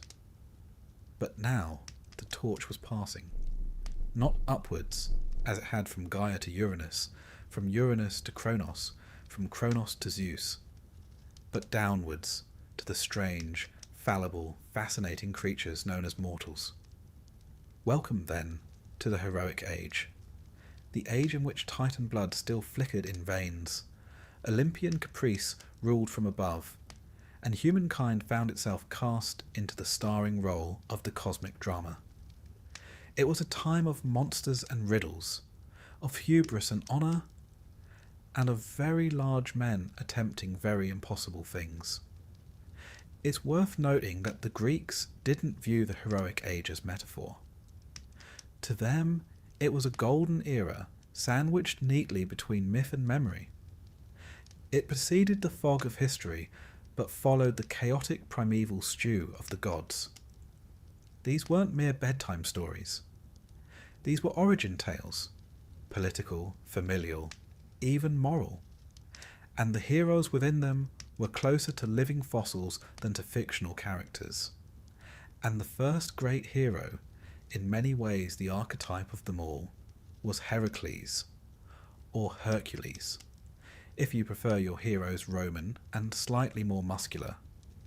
Born of Zeus and the mortal Alcmene, Heracles was the walking proof that gods could not resist mortal women, nor could mortals resist getting swept up in divine entanglements. Poor Alcmene, by the way, was tricked into lying with Zeus after he disguised himself as her husband. Zeus, it must be said, would have made an outstanding actor, but a deeply troubling partner. Heracles entered the world not as a symbol of glory, but as a threat. Hera, Zeus's wife, was incandescent with jealousy, and she set about making the boy's life hell. As an infant, Heracles famously strangled 2 serpents in his cradle, sent by Hera to kill him. Most babies grapple with teething. Heracles wrestled with serpents. The tone was set. His life would be defined by suffering. Not necessarily because of his own actions, though the man was hardly a beacon of wisdom. No, Heracles suffered because of Hera, and because of the curse that haunted all demigods. The curse of being too much, too strong, too violent, too connected to gods who wanted nothing more than to control them. The 12 labours of Heracles, his punishment for murdering his wife and children in a fit of madness inflicted by Hera, are, in essence, a purification. He is sent to defeat beasts, capture monsters, and even go to the underworld itself, Each trial peels away the chaos of his Titan ancestry and the burden of divine expectation. He is, in a very Greek way, being civilized through suffering. But what's curious is how many of the creatures Heracles confronts are directly tied to the Titans. The Nemean lion, born of Orthrus, who was the offspring of Echidna and Typhon. And Typhon, you'll recall, was the last monstrous son of Gaia, born to challenge Zeus himself. The Hydra, another spawn of Echidna and Typhon. Cerberus, the three-headed guard dog of Hades, wrestled by Heracles in his 12th labour, was of the same ghastly lineage. In essence, Heracles isn't just performing tasks. He's cleaning up the remnants of the Titan Age, one beast at a time. But Heracles wasn't alone in this. The heroic age is a veritable parade of mighty mortals straining under the weight of legacy. Take Perseus, who beheaded Medusa, one of the three Gorgons, herself a twisted echo of ancient chthonic power, likely once worshipped before the Olympian pantheon shoved her into monstrous irrelevance. Or Theseus, who navigated the labyrinth to kill the Minotaur, a beast born of divine punishment and mortal pride, with echoes of older Minoan bull worship baked into its horns. Then there was Jason, leader of the Argonauts, whose quest for the Golden Fleece was more political than heroic. His tale reads like a very dangerous trade mission, tangled in family drama, betrayal, and a helpful sorceress named Medea, who, spoiler alert, doesn't take rejection well. All of these figures, larger than life and doomed to fall, share a common trait. They're liminal. They belong neither fully to the gods nor to mankind. They exist in a transitional space, much like the Titans did before them. And while the Titans represented primal chaos and power unbound, these heroes represent something newer, individual will in the face of divine indifference. The gods in these stories are often petty, distracted, or even absent. Zeus, by this point, is less a thunder-wielding monarch and more of a spectral administrator. Hera is a grudge incarnate. Athena is wise, yes, but curiously inconsistent in her favour. And so the mortals begin to shine, not because they are perfect, but because they dare. Hubris, the Greeks warned, was the great sin, but it is also, paradoxically, the engine of the heroic age.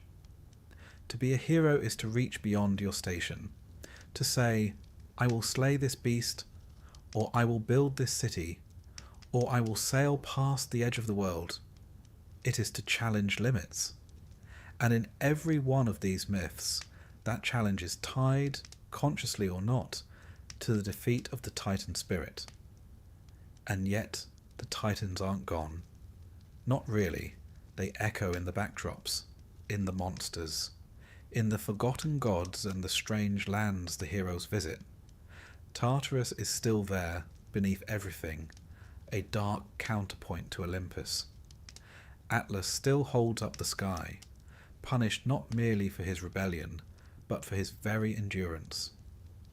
Prometheus remains chained, gnawed upon by vultures, until Heracles, that walking demolition project, finally releases him. Even Kronos, who has been banished to the outer realms of myth, occasionally re-emerges in variant tales. In some Orphic traditions, he becomes a more neutral figure, associated with time. Kronos, a separate but often conflated being. And in others, he is restored in the golden age of peace that returns after Zeus's rule. A sort of celestial retirement plan. This is where myth and philosophy begin to merge.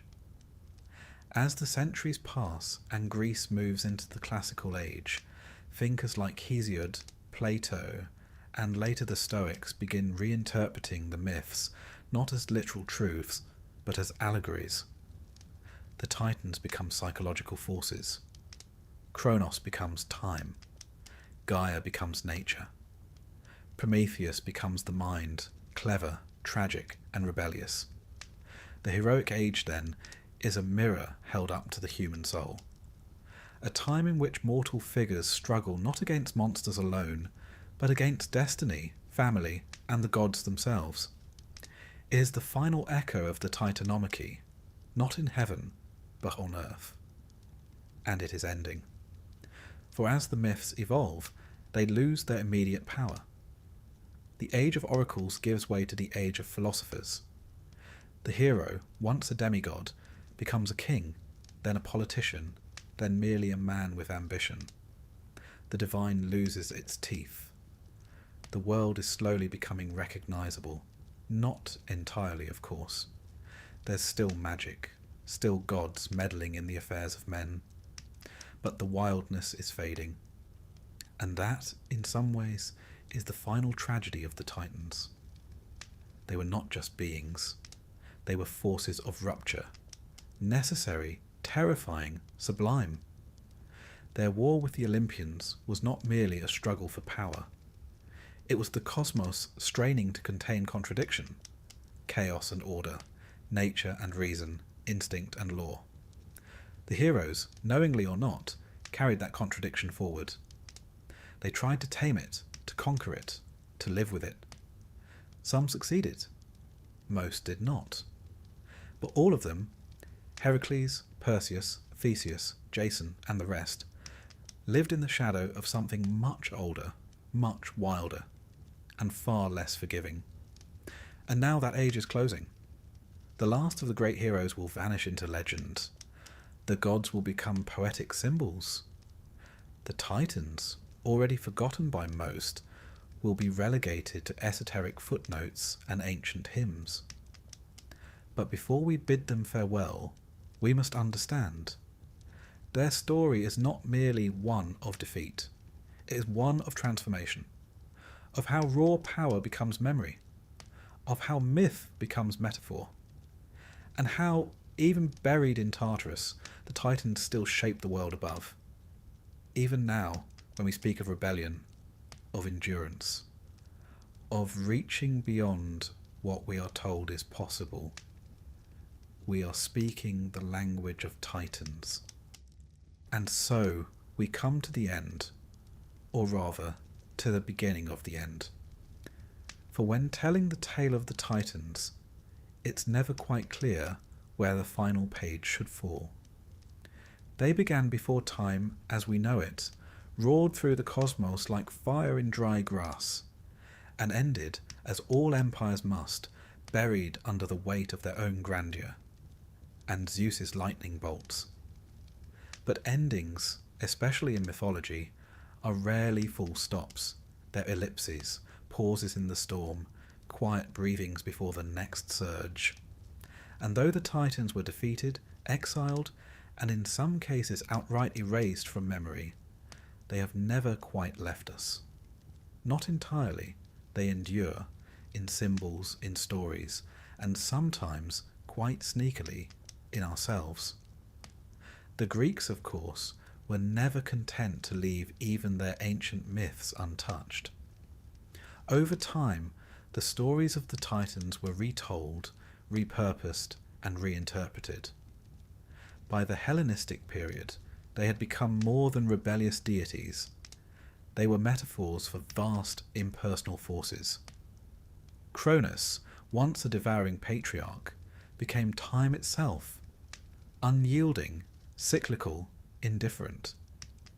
Gaia, the nurturing Earth Mother, came to represent the natural world, both bountiful and brutal. Oceanus flowed not merely as a titan, but as the unending current of reality.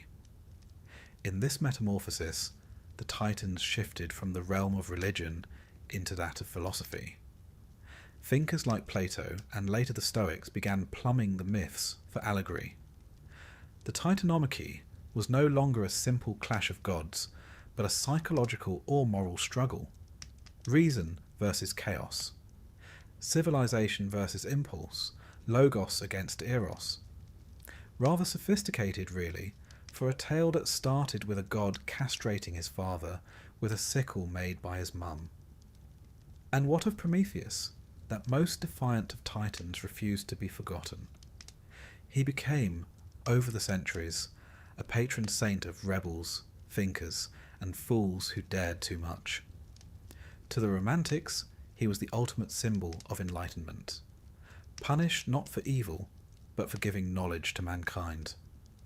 Byron, Shelley, Goethe, all found in Prometheus a kindred spirit. He who stole fire from the gods and suffered for it was, in a sense, the first scientist, the first revolutionary, the first tragic hero. But the Titans are not confined to dusty scrolls and poetic musings. They've wormed their way into the modern world in ways both subtle and profound. Consider the language. When we say something is titanic, we mean vast, powerful, unstoppable. Not merely large with consequences.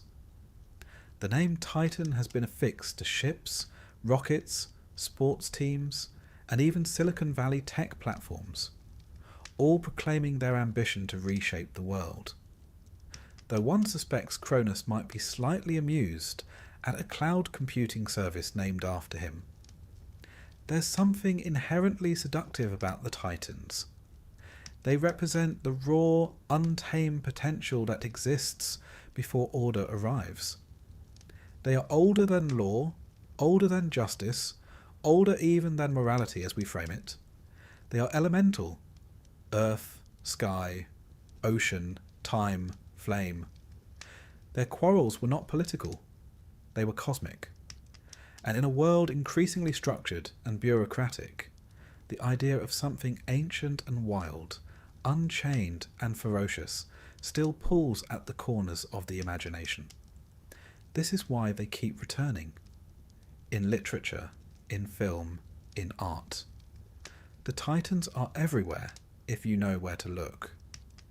Consider the many shadow fathers of modern fiction, the domineering figures who give birth to new orders but cannot survive them. Tywin Lannister in Game of Thrones, for instance, or Darth Vader in Star Wars. Titans in all but name, creators of worlds undone by their own children. Or take the rise of the anti-hero, characters like Walter White or Tony Montana, who, like Prometheus, break the rules, steal fire, and burn for it.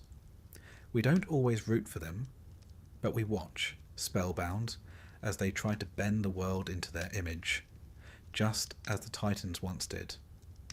Even the superhero genre, our modern mythology par excellence, owes a debt to the Titans. The X-Men? Born of genetic mutation, feared by gods and mortals alike. Superman? Raised among mortals, but burdened with divine strength. These characters straddle the same liminal space the Titans once did. Too powerful to be human. Too flawed to be gods. And in the background, still, the Titanomachy echoes. Every story of a younger generation overthrowing the old. Every tale of rebellion against cosmic authority. Every myth where the apprentice surpasses the master.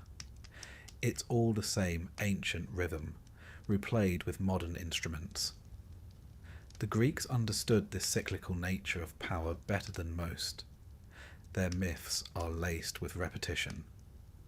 Uranus is overthrown by Cronus, who is overthrown by Zeus, who, if the Orphics are to be believed, may one day be overthrown in turn. The wheel turns. Each victory sows the seeds of its own destruction. Even the gods, in all their splendour, are not immune to fate. The concept of Moira, fate, stands above them all. Not even Zeus, mighty king of Olympus, can defy the destinies spun by the three Moirae, Clotho, Lachesis, and Atropos. The Titans may have lost, but they played their part in the great script. And the script, dear listener, is still being written. What's most fascinating is how these stories, born from a cluster of tribes in the mountains and coasts of Bronze Age Greece, have survived empire, conquest, religion, and modernity.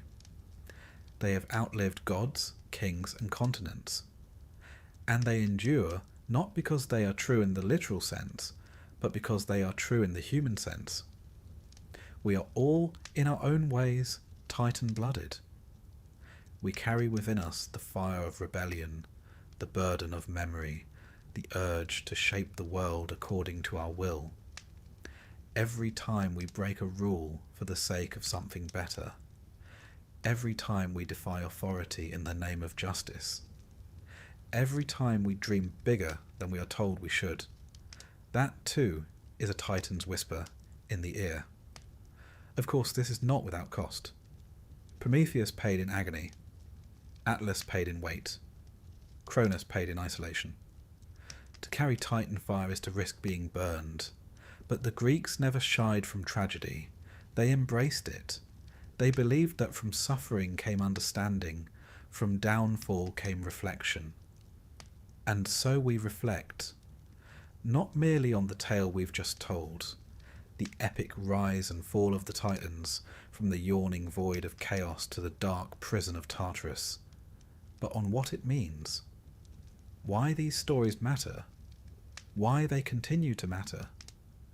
Perhaps, in the end, it's because the Titans remind us that greatness is not born from perfection, but from conflict, from the storm, not the calm, from the tension between what is and what might be.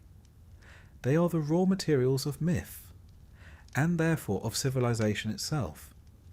In them we see not only gods and monsters, but the human heart writ large, proud, flawed, courageous, vengeful, creative.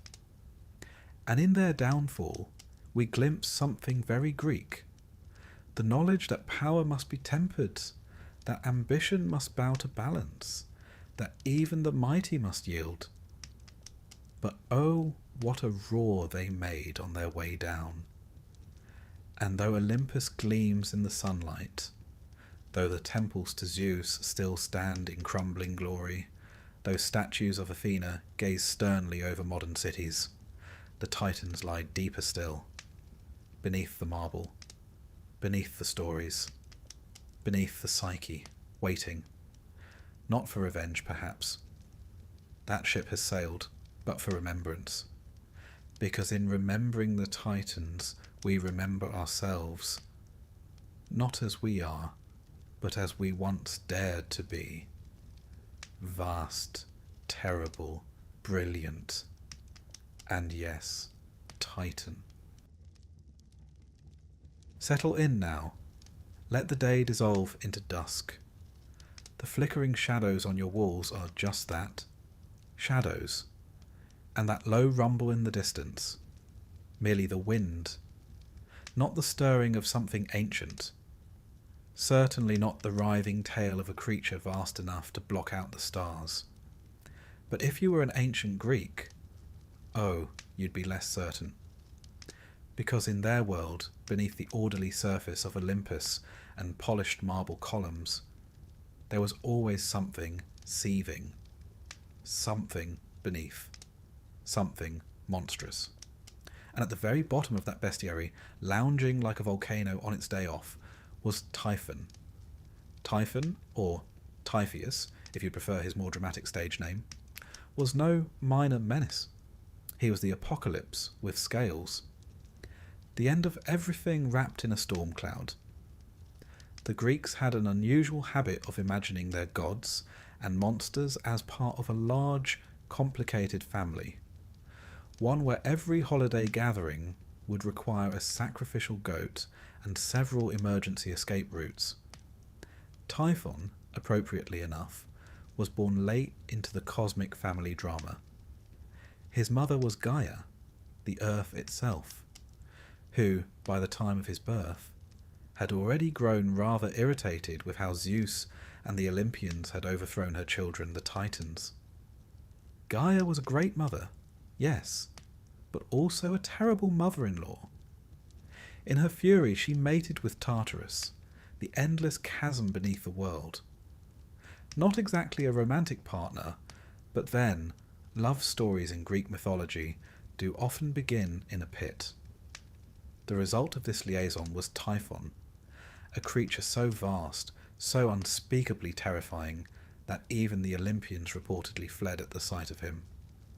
Now, to describe Typhon properly, one must abandon the usual measurements of biology. The poet Hesiod, a reliable source if ever there was one for intergenerational trauma in divine households, tells us that Typhon was so tall that his head brushed the stars. His arms stretched east and west, and his eyes glowed with fire. From the waist down, things got particularly festive. A mass of writhing, venomous serpents in place of legs, hissing and snapping like a particularly hostile maypole. But wait, there's more. Each of his many mouths spoke in different voices. Sometimes human, sometimes bull, sometimes lion. And at times, the cacophony of it all would erupt into the sound of thunder, the roar of a volcano, or the shriek of a gale-force wind.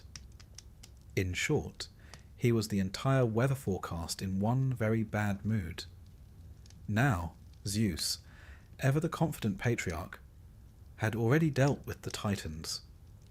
He'd cast Cronus and his kind into Tartarus, and established a shiny new world order atop Mount Olympus, complete with thunderbolts, cloud palaces, and ambrosia branches. Then Typhon rose. One can imagine the Olympians, halfway through a celebratory feast, looking up to see a sky-darkening silhouette approaching, and realizing that perhaps they'd celebrated a bit prematurely. In most accounts, all the Olympians save Zeus fled in terror, transforming themselves into animals and galloping off into Egypt, where their disguises would later spark local myths. This, dear listener, is why you'll sometimes find Greek gods suspiciously resembling Egyptian ones. A kind of divine witness protection program, really. Zeus, to his credit, did not flee, at least not immediately. He met Typhon in battle. Lightning clashed against storm. The skies tore open, mountains shook. Poets, one imagines, reached for their scrolls. But here's the twist. Typhon won the first round. Yes, the king of the gods himself was overwhelmed. Typhon tore the sinews from Zeus's hands and feet, quite literally de-limbing the ruler of Olympus, and imprisoned him in a cave. There, Zeus was guarded by the she-dragon Delphine, who no doubt thought this arrangement perfectly fair. It was only with the help of Hermes and Pan, yes, Pan, the musical goat man, who apparently moonlighted as a rescue operative, that Zeus was freed. And once he had his tendons back, thank you Hermes, he regrouped. The final confrontation occurred on Mount Etna, in Sicily, where Zeus unleashed the full fury of his thunderbolts. Typhon fell at last, buried beneath the mountain, where his writhing fury still causes eruptions and earthquakes to this day. So if you ever visit Sicily and the ground trembles underfoot, don't worry, it's just Typhon rolling over in his sleep. All this fire and fury wasn't just a bit of mythological spectacle. The Greeks weren't merely spinning tales to keep children from misbehaving at bedtime, though one imagines it was extremely effective. Typhon served a deeper purpose. He represented chaos, raw, unrelenting, natural chaos. The Greeks were intimately familiar with earthquakes, volcanoes, storms, and all the unsettling little reminders that nature doesn't particularly care about dinner plans. Where modern minds might think of tectonic plates or volcanic pressure, the ancients imagined Typhon. It was a kind of poetry, and, quite frankly, more fun to envision than sedimentary subduction zones. And Typhon was not alone. He was, as mentioned, the father of monsters. With Echidna, half serpent, half something else entirely, he spawned a gallery of horrors. Let's take a brief inventory, shall we? Cerberus, the three-headed dog who guarded the underworld.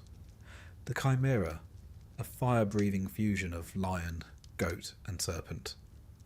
The Hydra, with its regrowing heads and poisonous breath.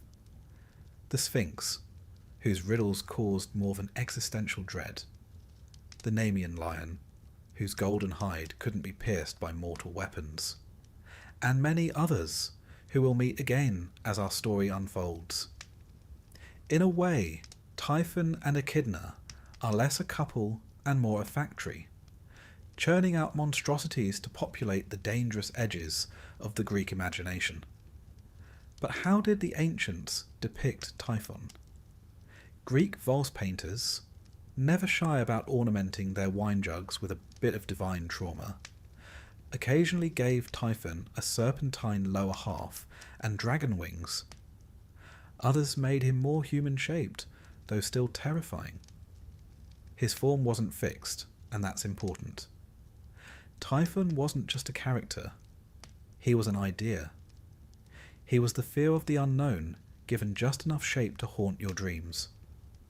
In the Roman period, Typhon was sometimes merged with other storm deities. The Alexandrian poet Nonnos, writing in the 5th century CE, gave us one of the most dramatic retellings of the Typhon battle, a cosmic symphony of chaos and fury.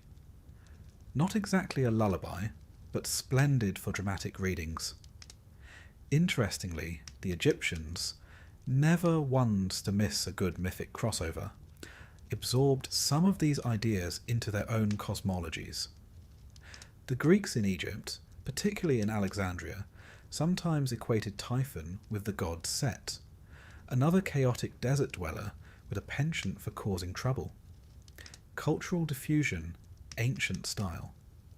And what became of Typhon? Though technically dead, or rather buried, Typhon never truly left the stage. The volcanoes of southern Italy, particularly Mount Etna, were thought to house his furious breath. When lava poured from the mountain's flanks, it was Typhon's wrath escaping in molten form. In literature and later mythology, Typhon became shorthand for unstoppable destruction. A cosmic final boss. A being whose defeat marked the establishment of order. The victory of Zeus, not just as a powerful god, but as the upholder of structure over chaos. One might say, if a little sleepily, that Typhon is the reason the world doesn't fall apart every Tuesday. And yet, he's still there, sleeping, breathing, rolling over occasionally, just to remind us that the earth beneath our feet is never truly still. So, dear listener, if you're lying there now in the hush of your room, and you feel the soft hum of the world beneath you, remember, the ancients heard it too. They gave it a name. They gave it serpents for legs and fire for breath. They made it mighty. They made it monstrous. And then they tucked it safely beneath a mountain where it could do no harm, unless the mountain sneezed. We've only just begun our descent into the monstrous. There are more jaws to count, more riddles to solve, and more serpents than any garden would like. But for now, close your eyes. Let the tale of Typhon roll away like a receding storm. Let your thoughts settle like ash on a quiet volcano. The fire has dimmed.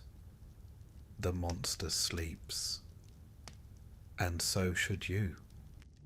Close your eyes if you haven't already. Let your breathing slow. Let the noise of the day soften, like a harp string falling silent in the dark. You're not in your room anymore. No. Tonight, you're drifting downward, deep into the quiet belly of the earth. Deeper still, into a place not quite mortal and not quite divine. a place where monsters are born. And waiting there, half in shadow, half in shimmer, is Echidna, the so-called mother of monsters. She's not famous, not like Medusa or Cerberus. No statues stand in her honour. No temples call her name. But without her, many of the nightmares in Greek mythology would never have drawn breath. She is old. Older than Olympus. Older than your pillow. Her story is scattered through scrolls and half-forgotten epics, like bones buried in mythic soil. But tonight, we gather those bones. Tonight we meet the mother. The Greeks, as you may remember, were rather fond of explaining the inexplicable with elaborate family trees. Earthquakes. That's Typhon tossing in his sleep. Madness. A gift from the Furies. A lion with skin too tough to pierce. Well, that's just one of Echidna's babies. She's described, when she's described at all, as half beautiful woman, half coiled serpent. The upper half is alluring, almost divine, and the lower half is a serpent's tail that gleams with oily scales, forever winding, forever listening. There's a certain poetic logic in it, the top to entice, the bottom to consume. Echidna was not just a mother in the physical sense. She was mythological fertility itself, the force that brought monstrous forms into being. She didn't simply give birth to one creature, or two, but to a whole ecosystem of terror. She was paired with Typhon, and what a pair they made. Between the two of them, they birthed virtually every beast that ever gave a Greek hero heartburn. You already know some of their offspring. Cerberus, the three-headed hound who guarded the gates of the underworld like a bouncer at the most exclusive club no one wants to enter. The Hydra, who added heads faster than you could chop them off. The Chimera, a fire-breathing hybrid so confused it probably needed a map just to walk.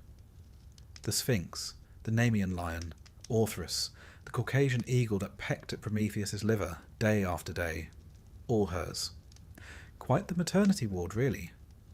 But who was Echidna? And why did the Greeks imagine such a being? The answer, as always, lies in fear and fertility. In the ancient world, the wilderness was not a place for leisure hikes and panoramic selfies. It was dangerous, unknown, and crawling with things that hissed. Forests had bandits. Mountains had storms. Caves had gods or monsters, or the gods of monsters. And beneath it all, there was a powerful belief that nature, wild nature, gave birth to the things that frightened you. Echidna was the personification of that belief. She was the wild-made womb, the fertile chaos that lay just beyond the edges of the city-state. Not evil exactly, but untamed. She wasn't meant to be worshipped so much as respected, like the growl in the underbrush or the gleam in a predator's eye. Her name, Echidna, has uncertain roots. It's possibly related to the word for viper, or perhaps it comes from even older languages predating the Greeks entirely. She may be older than even the stories we use to explain her. It would suit her, being older than memory. Many primordial goddesses are like that, fading into the edges of the mythos while still holding everything together. Echidna doesn't take centre stage in many myths. She's rarely the villain.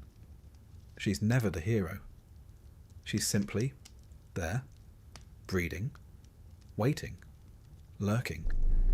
And in that quiet, generative presence, she becomes one of the most powerful figures in the mythic world, precisely because she doesn't demand attention.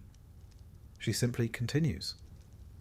In Hesiod's Theogony, one of the earliest and most influential Greek texts, Echidna is described as a nymph who lives in a cave, devouring all men who pass. Now that could be metaphorical, or perhaps she simply liked her snacks fresh. Either way, she was clearly not someone to meet on a stroll. According to Hesiod, she was immortal and ageless, which is rather unfair for a mother of so many. But then Greek immortality never did come with stretch marks. She lived in a hidden cave, far from the gods and men, tucked away near Arima, a place whose location even the Greeks weren't too sure about. Some said it was in Cilicia, in southern Anatolia. Others pointed to deep beneath the earth. Some, quietly, just avoided the subject. And yet, despite her shadowy role, her presence is felt in nearly every heroic tale. Think of the great monster slayers of myth: Heracles, Bellerophon, Perseus, Odysseus. Nearly all of them faced one of Echidna's offspring. Each heroic deed, each monster conquered, was an echo of her legacy. She is the challenge behind the story, the breath behind the beast. There's something maternal in that too. You see, in ancient Greek society, women were often confined to the home, invisible in the public record, but absolutely central to the survival of the family and the continuity of culture. Echidna mirrors this role, silent in the myths, but essential to their progression. The mother whose children define the trials of men. Some later authors gave her a bit more narrative flesh. In the Roman tradition, she sometimes partners not with Typhon, but with Tartarus himself. A being, or a place, depending on how poetic you're feeling. Some even claimed she gave birth to a line of mortal monsters, kings and queens who ruled in far-off barbaric lands. In this version, her blood seeped into the earth and bore empires, which, in its own way, might be the most frightening legacy of all. In art, Echidna appears only rarely. The Greeks, bless them, preferred to depict her children. Flashier, more dramatic, and easier to fit onto pottery. But when she does appear, she's unmistakable. A woman from the waist up, beautiful and often bare, with the lower body of a serpent coiling into the gloom. Her face is calm, unapologetic. She is not a monster writhing in agony. She is not begging to be understood. She is simply Echidna. And what a strange power that is, to be monstrous without remorse, to be feared but not villainous, to give birth to terrors and never ask forgiveness for it. In modern times, her name has survived in biology. The echidna, a spiny anteater from Australia, bears little resemblance to her mythological namesake, aside from being wonderfully peculiar and producing the sort of confusion that would make a Greek storyteller proud. It lays eggs. It has four-headed reproductive anatomy. It is shy, ancient, and seems entirely unaware of how absurd it looks. One suspects Echidna would be flattered, but back to her myth. Echidna's story fades gradually after the early sources. As Greek thought shifted from oral epic to philosophy, monsters like her were explained away. Natural causes. Allegory. The torchlight of logic was being turned toward the dark corners of myth, and many of those shadows scattered. But not all. In the Renaissance, and even in modern fantasy literature, the trope of the mother of monsters lives on. You'll find her echoes in Tolkien's Ungoliant, in Lovecraft's Shub-Niggurath, in video games and novels, and the minds of anyone who's ever wondered, but where did the first monster come from? It always comes back to Echidna, because even now, when the world is mapped and measured, and most of the dragons have been replaced by tax forms, we still feel that tug at the edges. That sense that something wild, something ancient, still breeds beneath the surface. The Greeks gave that feeling a name. They gave it a shape. They gave it a mother. And so, as you lie there tonight, drifting just on the edge of sleep, know that you are not alone. The cave still waits. The coiled tail still stirs. And the mother of monsters still dreams beneath the earth, birthing horrors in her sleep. She does not roar. She does not chase. She simply exists. And that, perhaps, is the most terrifying thing of all. Now close your eyes. The world is quiet. The monsters are fed. And the mother is resting. So should you. Breathe in. Let the weight of the day fall away like sand through your fingers. You're not here, not really. Not in your room, not in your bed. No, you're walking through a darkening meadow under a silver moon, a cool mist curling around your ankles. Ahead, a black river winds across the land like a ribbon of ink. And just beyond it, a gate. Massive, unmoving, ancient. And beside it, the soft growl of something that does not sleep. You have come to the edge of the world, or at least the edge of the world as the Greeks imagined it. This is the entrance to the underworld, and the creature standing guard has 3 heads, each hungering for the soul of a trespasser. Meet Cerberus, the Hound of Hades. Now let's set aside modern expectations. Cerberus is not evil. He is not a villain. He doesn't chase heroes through city streets or bark in nightmarish alleyways. No, he is far more dignified than that. He has a job, a role, a purpose. He is the guardian, the doorman, the final obstacle. And he's very, very good at it. Cerberus, sometimes spelled Kerberos, if you're in the mood for older spellings, was the child of Echidna and Typhon, a sibling to the Chimera, the Hydra, and other such charming playmates. But Cerberus was special. He wasn't designed to terrorize mortals or rampage through the countryside. He was created to keep the dead in, and the living out. His appearance varies, depending on which ancient source you're reading or which pot you're peering into. But the basics are consistent. Cerberus has 3 heads, though some ancient authors claim as many as 50 or even 100. He has a mane of snakes, eyes like lanterns, and sometimes, depending on the poet's mood, a serpent for a tail. He's like a canine jigsaw puzzle made from nightmares, stitched together with divine purpose. But let's focus on the 3 heads. Why 3? Well, scholars and sleepy philosophers have debated this for centuries. Some say the 3 heads represent the past, present, and future, which would be terribly poetic for a dog. Others suggest they symbolize birth, youth, and old age, our body, soul, and spirit. Or perhaps the ancient Greeks simply thought 3 heads were more terrifying than 1, and left it at that. Now imagine it. A creature with triple the teeth, triple the growls, triple the stare, and yet not malicious, not unkind, simply resolute. You see, the Greeks didn't fear death the way we sometimes do, not as an ending, but as a passage. What they feared more than death was imbalance, disturbance, the wrong soul in the wrong place. Cerberus ensured order. No soul escaped the underworld. No living foot stepped too far.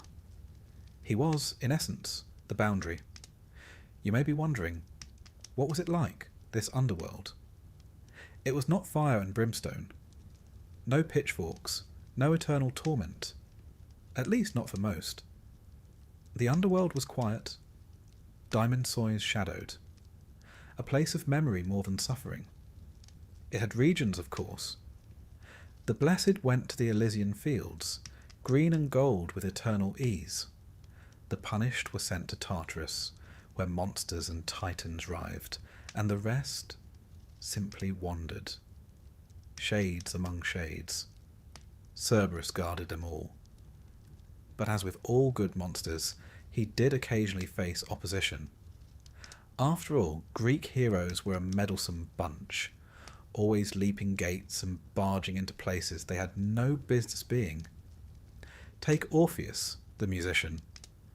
He played his lyre so beautifully that even stones were said to weep. When his wife Eurydice died, Orpheus descended into the underworld to fetch her back. He didn't fight Cerberus, he played for him. And the hound, overcome by the mournful melody, lay down his head and wept, or perhaps simply dozed. Either way, Orpheus passed.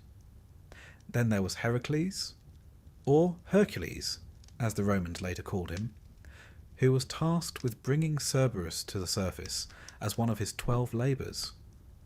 Not defeating him, mind you, just removing him temporarily from his post. Heracles, strong and stubborn as ever, wrestled the beast with nothing but his arms. No weapons, no tricks. He subdued Cerberus and dragged him into daylight, where the hound, unaccustomed to such brightness, blinked and howled in dismay. But Heracles was no villain. Once his labour was complete, he returned Cerberus unharmed to his post. Even heroes, it seems, understood the importance of boundaries. And then there's Psyche, a mortal woman who, through a series of divine misadventures involving jealous goddesses and impossible tasks, found herself journeying through the underworld as well. To pass Cerberus, she brought honey cakes, sweet bribes for a beast who, despite his job, still enjoyed a treat or two. Some say she tossed them one by one, each to a separate mouth. A very polite offering, really. These stories tell us something about Cerberus. He is not defeated by force, not truly. He is overcome by gentleness, by cleverness, by compassion. A lullaby, a cake, a fair challenge. He is a creature of rules, not rage. And that, perhaps, is why he was so respected. Even Hades, god of the underworld, had a sort of fondness for him. In many depictions, Cerberus is shown sitting at his feet like a loyal companion. Not chained, not whipped, just present, watching, waiting. And here we must take a brief, sleepy detour into etymology. The name Cerberus may stem from an Indo-European word meaning spotted, which means, if we're being terribly literal, Hades may have named his monstrous three-headed hellhound Spot. That's right, Spot. A joke, perhaps, from the ancient linguists. Or maybe just a reminder that even the most terrifying beings can have ordinary names. There's also a connection between Cerberus and ancient burial customs. You see, the Greeks often placed coins with the dead. Payment for Charon, the ferrymen who guided souls across the river Styx. But in some traditions, honey cakes were buried as well. Offerings not for Charon, but for Cerberus. A bribe to ease the soul's passage. A gift to the guardian. Something sweet for the sentinel. It's easy to forget, amid the snarling imagery, that Cerberus was not cruel. He didn't torment souls. He didn't hunt them. He simply ensured they stayed where they belonged. In a world where chaos was always licking at the edges of order, Cerberus was a gate that held firm. In Roman times, the image of Cerberus endured. Poets like Virgil described him in the Aeneid, where the hero Aeneas must also pass the hound to reach the realm of the dead. Again, the method is familiar. Soporific treats. Sleep, not struggle. And in later Christian adaptations, Cerberus became associated with demons or Satan's watchdog. But that's a different lens, painted in darker strokes. The Greeks saw no sin in his existence, only necessity. Artists over the centuries couldn't resist him. On urns, on mosaics, on medieval manuscripts, he appears, all snarls and scales and flicking tongues. Often with only 2 heads, sometimes with 3, occasionally with dozens. Always with a presence that says, "Here is the edge. Do not cross it lightly." And yet, of course, the best stories are about those who do. Still, once their business is done, the great heroes rarely harm him. They return him, leave him be. Cerberus is not the villain to vanquish, but the challenge to honour. There's something comforting in that, isn't there? A monstrous dog who does not chase but guards, who snarls not from malice but duty, who lets you pass if you are clever or kind or brave enough to earn the right. And as you lie there, perhaps with a dog curled at your feet or snoring down the hall, you might smile at the thought that in the ancient world, even the threshold between life and death had a guardian who wagged his tail for music and drooled for honey. Cerberus was terrifying, yes, but only to those who tried to cheat the rules. He never hunted the innocent, never strayed from his post. He stayed, eternal and watchful, at the gate, a beast of legend, a child of chaos, and still, somehow, just a very good boy. So rest now. The night is calm, the gate is closed, the guardian is at his post, his 3 heads laid gently on stone, watching the road behind you, keeping the silence intact. No need to run, no need to fear. You are not trespassing tonight. You are only drifting. Sleep well, and let Cerberus keep the watch. Let your body settle. Let the weight of your limbs fall into the mattress, like stones sinking gently into a clear pool. The night presses in softly, like a curtain drawn with care. And beneath that hush, somewhere distant, somewhere ancient, is the quiet ripple of a marsh, a breathless wetland choked with mist. Something stirs beneath the surface, something with too many eyes. Tonight we drift toward the swamps of Lerna. There, in the stagnant, steaming waters, lived a creature so persistent, so impossibly difficult to kill, that it took a demigod with a club, a sword, and a bit of divine backup just to slow it down. This is the tale of the Lernaean Hydra, a creature of heads and venom, born of chaos and left to thrive in the shadows. You've probably heard of the Hydra, even if only vaguely. In popular imagination, she's become a symbol of problems that grow worse the more you try to fix them. Cut off 1 head and 2 more rise. A rather discouraging metaphor for anyone with a to-do list. But the Hydra wasn't just a metaphor. To the ancient Greeks, she was very real, and very much in the way. Her origins, as with so many monsters in Greek mythology, trace back to Echidna and Typhon, the mother and father of monsters.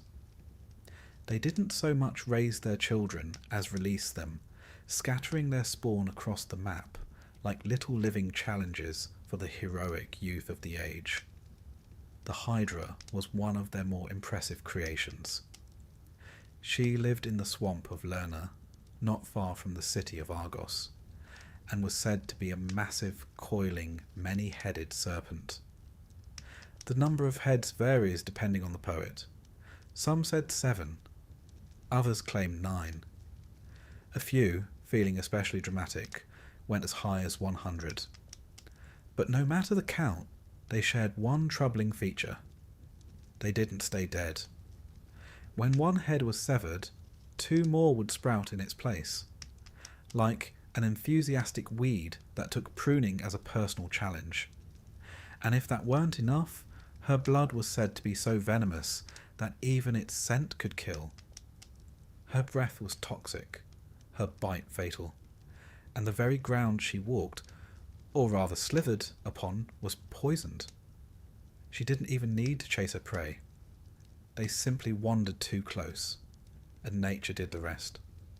Now, Lerna itself was already a place of mystery. In Greek thought, it was one of the gateways to the underworld, a liminal space where the veil between worlds was especially thin. The swamp, always still, always steaming, was feared for its depths and secrets. It was said that no one who entered came out unchanged, or at all.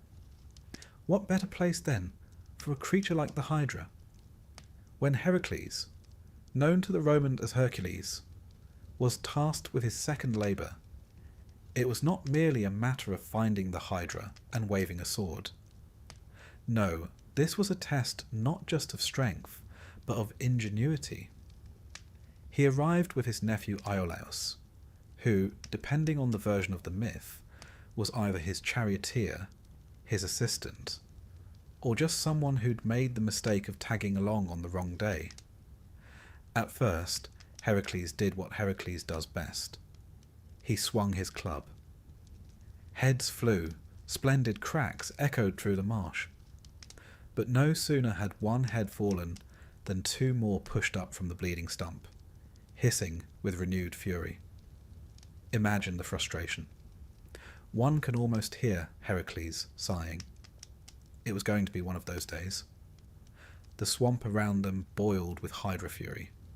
Heads darted, fangs flashed, and yet Heracles refused to retreat. Instead he adapted.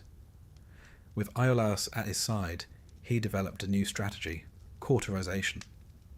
Each time Heracles lopped off a head, Iolaus would dash in with a burning torch and sear the wound closed, preventing regrowth. Teamwork. Efficient, if a bit smoky. Eventually, only the central head remained, the immortal one. Yes, as if regenerating heads weren't enough, the Hydra had a head that simply could not die. Heracles wrestled with it, finally severed it, and buried it beneath a massive boulder. Because if you can't destroy something, at least make it inconvenient to access. To finish the task, Heracles dipped his arrows in the Hydra's blood, infusing them with a poison so potent that it would later spell doom even for other heroes. Those arrows would go on to kill the centaur Nessus, which in turn would lead to Heracles' own death. But that's a story for another night. What matters now is that the Hydra had fallen. The swamp went quiet, and the labour was complete. Well, mostly. In one version of the myth, Heracles was denied credit for the labour because he received assistance from Iolaus, which honestly seems a bit harsh. But the gods were nothing if not fond of fine print. Still, the tale endured.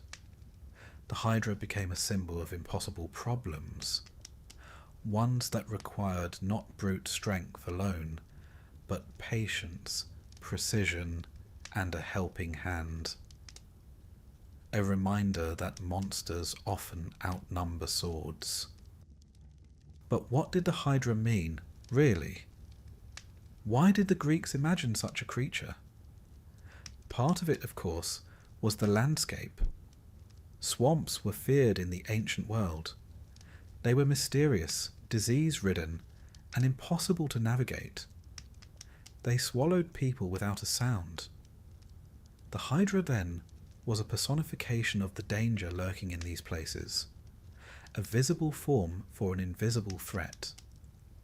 But there's also a philosophical dimension. The Hydra represents the nature of struggle. Not all problems die when struck. Some divide, multiply, return fiercer than before. The ancient Greeks knew that. Their world was full of uncertainty, plague, war, famine, betrayal. You could win a battle and lose a kingdom. Solve one crisis and find two more waiting behind it. The Hydra, coiled in her marsh, was that truth made flesh. And yet, she was not unbeatable. It's tempting to think of Heracles as merely a brawler, But the Hydra reminds us that even he had to think, had to innovate, had to accept help. His greatest victories were never his alone. There's a lesson in that, gently tucked beneath the fangs and fire. The Hydra's legacy extends far beyond Greek myth. Her name has become a literary device, a political metaphor, a psychological symbol. In every era, people have faced Hydra-like problems, those complex recurring challenges that seem to multiply the more we engage them. And still, we remember the torch, the cauterization, the cleverness. In ancient art, the Hydra was a favourite subject. On painted amphorae, she coils and strikes, heads twisting like braids in the wind. Sometimes she is dragon-like, sometimes more serpentine. Heracles is always there, grim and sweating, club in one hand, torch in the other. The scene is dynamic, chaotic, but always frozen just before resolution.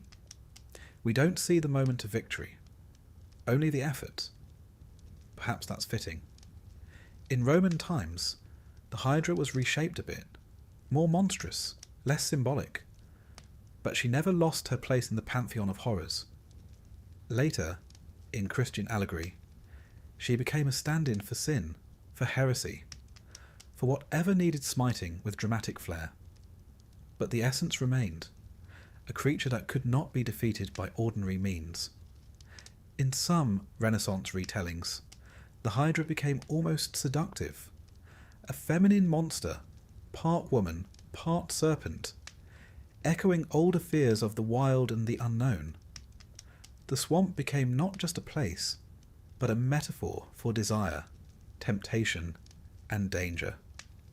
But strip away the centuries, and we return to the still waters of Lerna, to the mist, to the hiss. Imagine it now.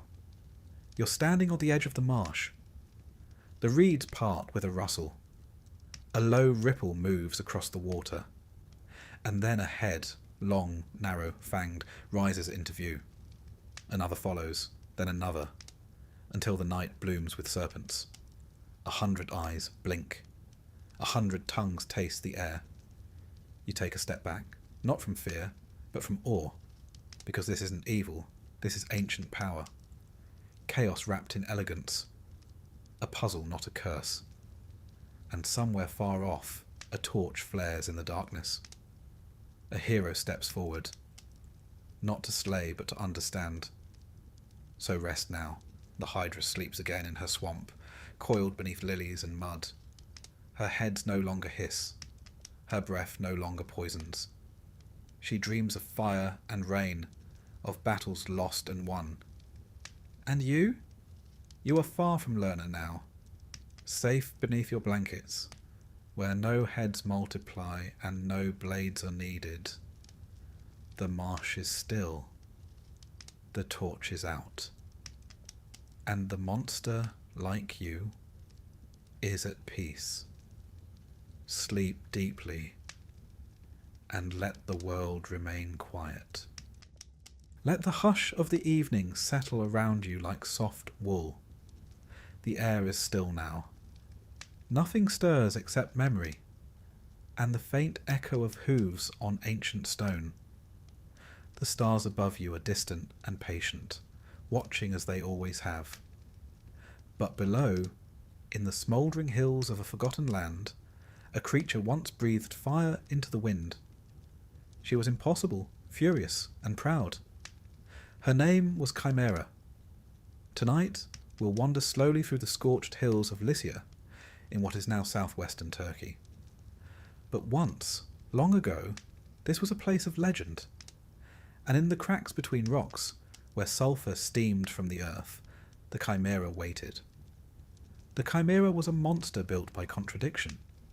She was part lion, part goat, part serpent, a fusion of things that had no business being in the same body. And yet, there she stood, a lioness at the front, a goat rising awkwardly from her back, and a long, viperous snake forming the tail, coiled and hissing behind her. And if that weren't enough, She breathed fire. Of course she did. Greek poets described her with a mix of horror and admiration. A creature so unnatural she must have been divine. Or perhaps something the gods regretted and forgot to recall. She was, like many monsters of that ancient world, a child of Typhon and Echidna, which meant that chaos was not just her nature, it was her birthright. Her name, Chimera, literally means she-goat in Greek, which, considering she was also a lion and a snake, seems like an odd naming decision. But the Greeks often name things after their most confounding feature. And what could be more confounding than a goat erupting from the back of a lion? She roamed the burning hills and haunted the people of Lycia. They feared her as a wildfire, as a punishment from the gods, as something too powerful and strange to reason with. And truly, she didn't have an agenda. She didn't demand sacrifices, or build empires, or leave cryptic riddles. She just existed, and scorched everything around her. Now, why would a monster like this take root in Lycia? It helps to know a bit about the land. Lycia was known in the ancient world for its strange, flaming hills, places where methane seeped up from the earth and ignited into ghostly blue flames. Even today, at the site called Yanatash, flaming rock, fires still burn from the ground, flickering mysteriously. To the Greeks, such phenomena had to have a cause. Fire from nowhere? Clearly something monstrous was to blame. So they imagined a chimera, a creature who breathed these flames and lived beneath the rocks. Myth, after all, is how the Greeks explained the impossible. The most famous story involving the chimera comes from the saga of Bellerophon, a hero not as well known today as Heracles or Odysseus, but just as bold. Bellerophon was a prince, or possibly a fugitive, depending on whom you ask. He ended up in Lycia, under complicated circumstances, and found himself sent on a mission that was, frankly, meant to kill him. The king of Lycia, hoping to rid himself of this inconvenient guest, ordered Bellerophon to slay the chimera. A clever way to dispose of someone without technically getting blood on your hands. Oh, you're still alive? Splendid. Do pop out and kill the unkillable monster next, would you? But Bellerophon, rather than succumbing to dread or excuses, went hunting. Now, it's important to note that Bellerophon had a secret weapon, or rather, a winged one.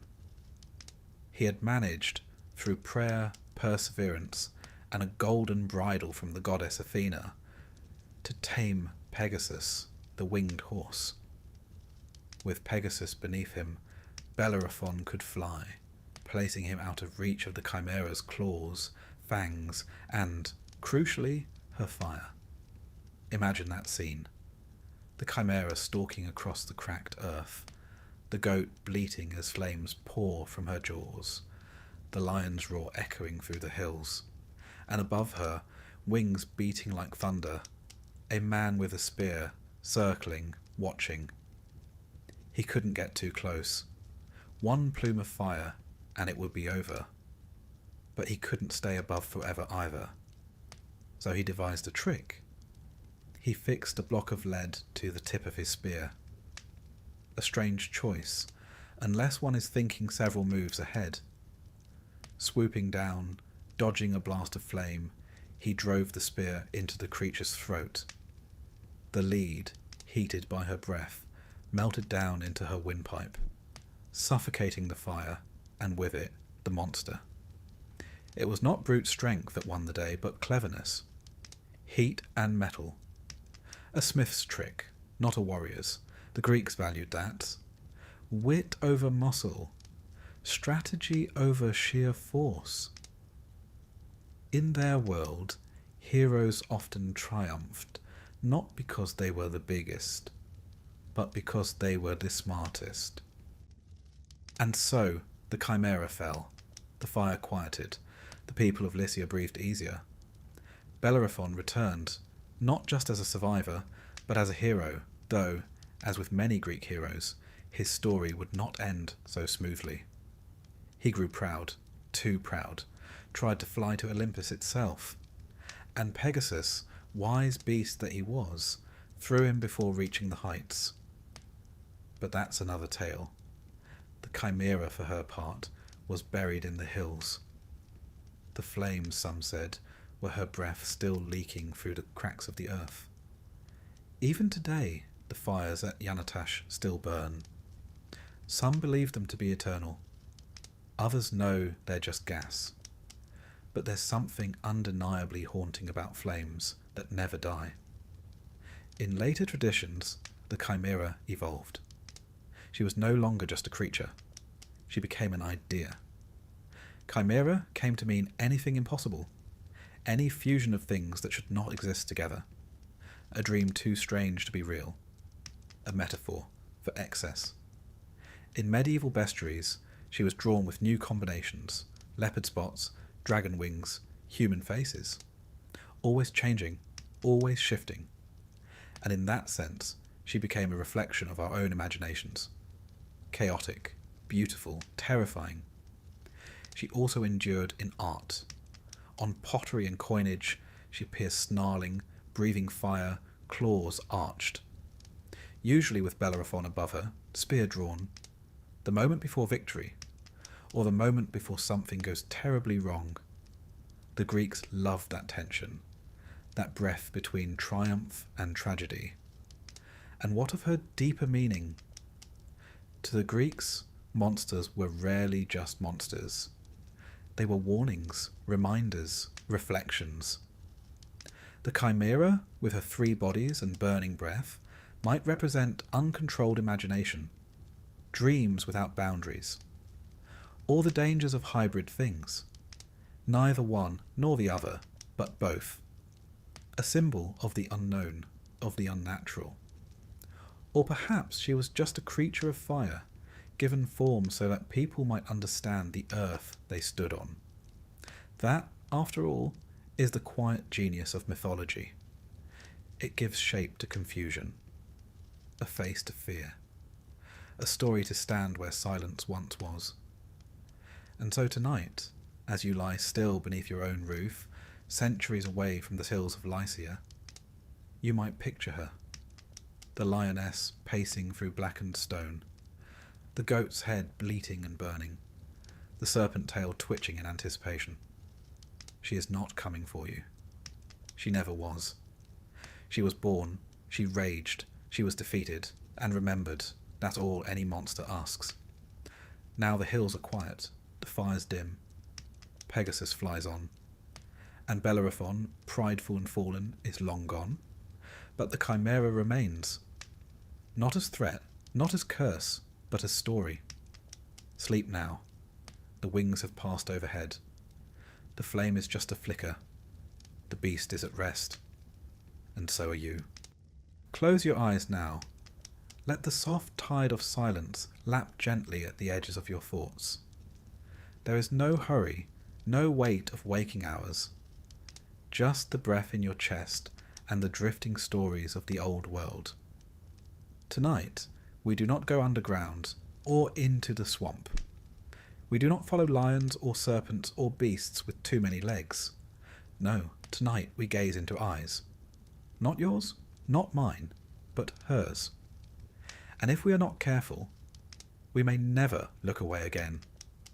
This is the story of the Gorgons, and of one in particular. You know her name, even if you don't remember where from. It lingers in the back of the mind, like a warning from a dream. Medusa. Say it slowly, softly. The name is already an incantation. Now the Gorgons were 3 sisters, Steno, Euryale, and Medusa, and depending on which version of the myth you prefer, they were either always monstrous or became monstrous later. That's the thing about Greek mythology. Nothing is ever simple. Everyone has a past, often a complicated one. Let us start with the old versions, the ones that came before sympathy was invented. In these, the Gorgons were born monstrous, children of the sea gods Phorcys and Ceto, creatures of dread from the moment they took their first breath. They lived far off in the west, at the edges of the world, past the boundaries of maps and reason. They had wings of bronze, snakes for hair. Their skin was scaly, their teeth sharp, and their eyes could turn you to stone. Not metaphorically, not emotionally, literally. One glance, and your body would freeze in place, your breath would stop, and your soul would drift from flesh turned cold and grey. The Gorgons were not pursued, they did the pursuing, and no man returned from their lands intact. But then a different version arose, a softer one with tragedy. In this telling, Medusa was not born a monster. She was a maiden, perhaps a priestess of Athena, dedicated to the goddess of wisdom and war. She was beautiful, so beautiful in fact that even the gods noticed, and one did more than notice. Poseidon, god of the sea, desired her, and according to the myth, he pursued her. In some tellings, he seduced her. In others, he assaulted her, and not in a quiet meadow, but in Athena's own temple. When the goddess returned and found her sanctuary defiled, she did not punish Poseidon, she punished Medusa. Because in mythology, justice is not always just. Gods, after all, behave like people, which is often the most dangerous thing about them. And so, Medusa was cursed. Her hair became snakes. Her face, once lovely, became something unlookable. Not because it was grotesque, but because it was too powerful. She was given the gift, or curse, of the petrifying gaze. No longer a priestess, no longer human, no longer desired, she fled west with her sisters. And from that moment on, she was both feared and hunted. Now consider this. A woman punished for being beautiful, then hunted for being dangerous. There's something ancient in that rhythm, and sadly, something eternal. But back to the myth. You may remember the name Perseus, a hero with a magic bag and a knack for inconvenient quests, sent by a king who wanted him dead without saying so. "Bring me the head of Medusa," said the king, as if asking for a bouquet. And Perseus went, but not alone. He had help, divine help. The gods, for reasons of their own, gave him tools. Athena provided a polished shield, one that could be used as a mirror. Hermes gave him a curved blade. He also received a magical satchel to carry the head, and the winged sandals of the nymphs, with which he could fly. You may notice a pattern in Greek heroics. The monster is rarely defeated by brawn alone. There are tools, relics, rules. The Greeks understood that monsters were not simply strong, they were symbols. They had to be approached with reverence and cunning. Perseus flew to the edge of the world, to the land where the Gorgons slept. They slept during the day, you see. Their stone-turning eyes only worked when open. Even curses need rest. And as the Gorgons lay coiled among the rocks, Perseus crept forward, not looking directly, but through the reflection in his shield. It's a clever image, isn't it? He cannot face her directly. He must look through an image, indirect, safe, distant. One wonders how many truths in life must be seen the same way. With the curved blade, he struck, clean, fast.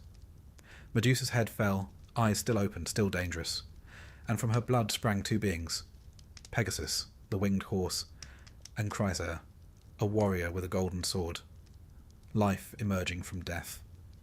A symbol of beauty and violence, fused. Perseus placed the head in his satchel. It would remain a weapon. Even severed, Medusa's gaze could petrify.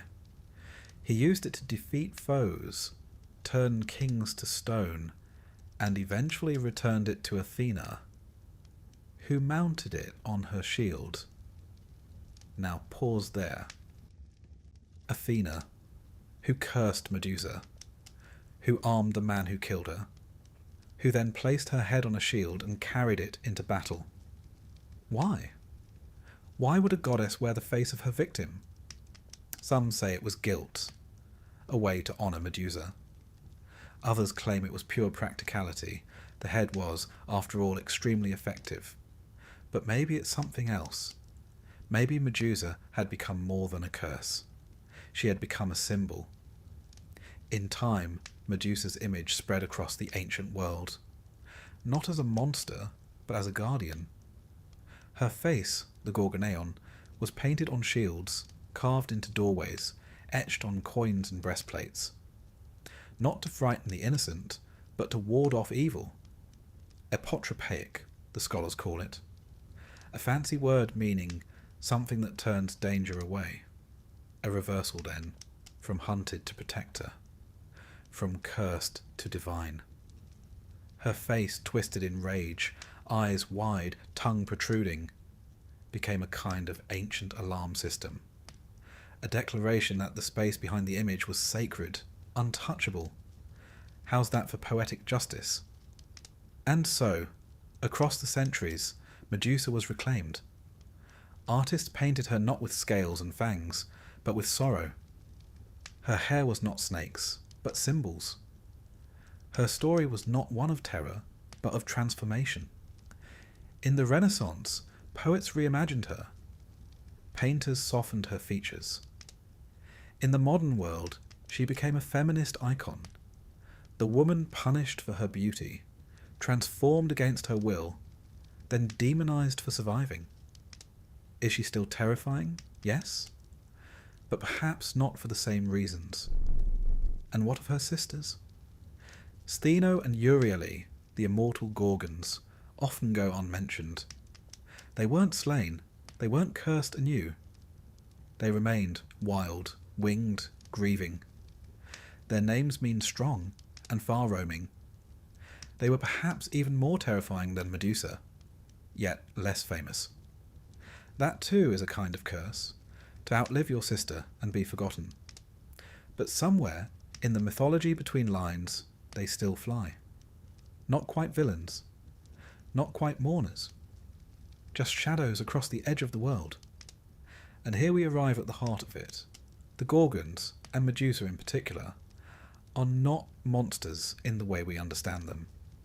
They are protectors, victims, warriors, goddesses.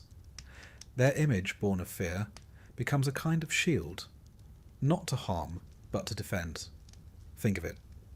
A face so powerful, it turns violence to stone. Not through fists, not through flame, but through the act of looking.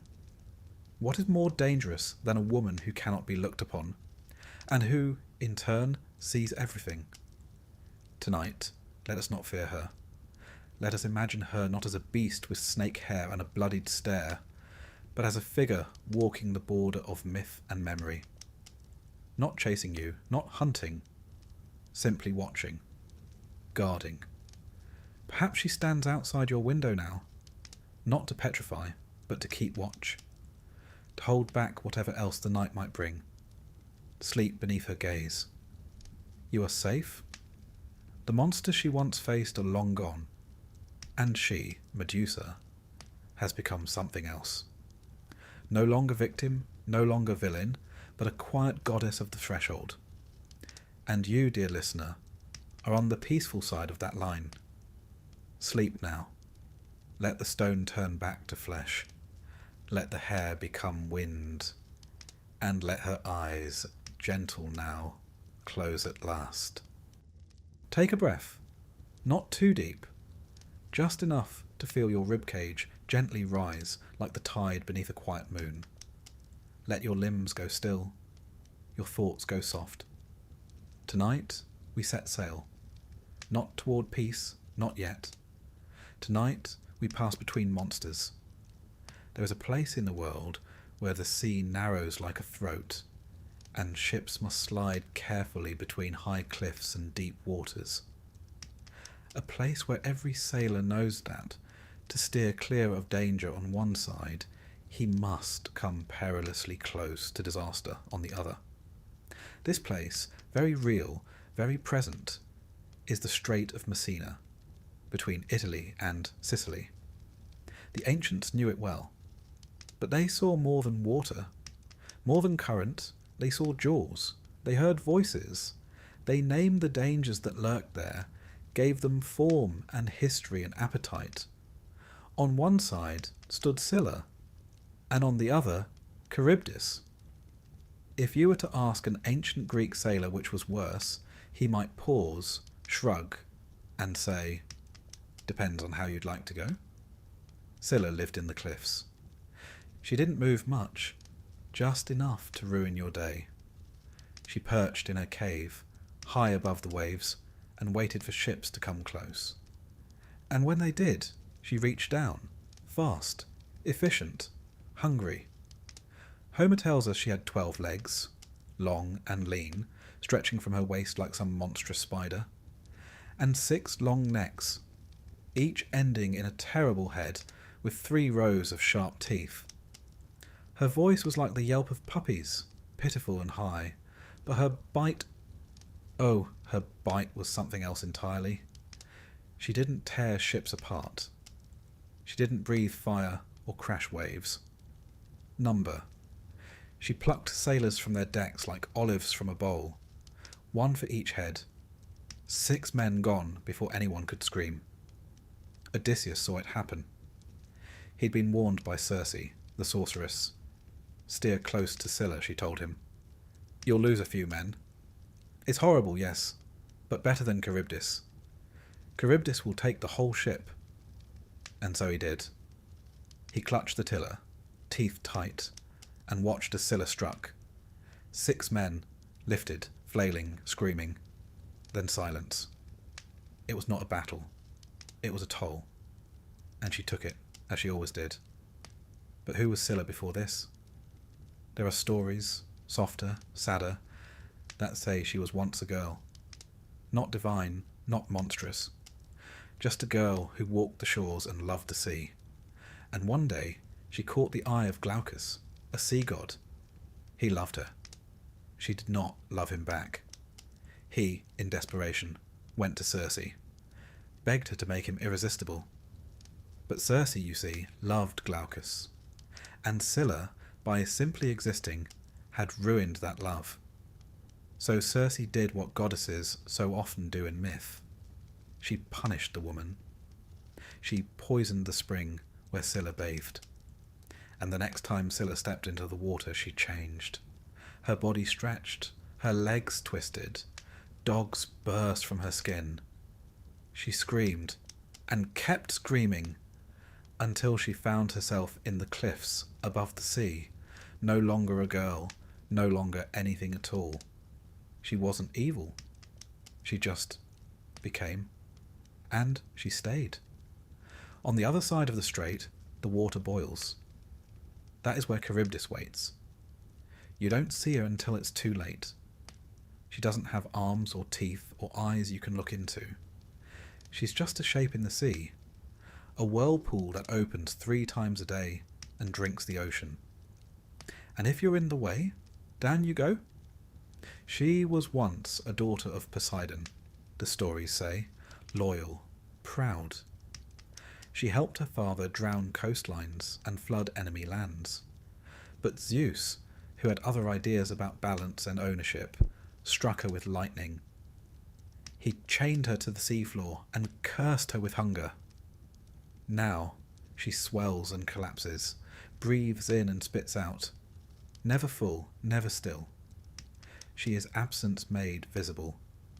The kind of danger you only understand once you've been pulled in.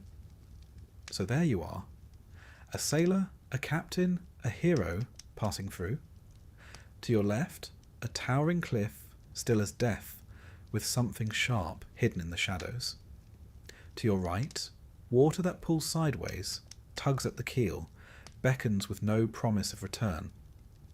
Pick one. You have to. Odysseus chose Scylla, because losing 6 is better than losing everyone. That's what he told himself. What Circe told him. What the gods would have him believe. It's a cruel math, but Greek mythology is full of that kind of arithmetic.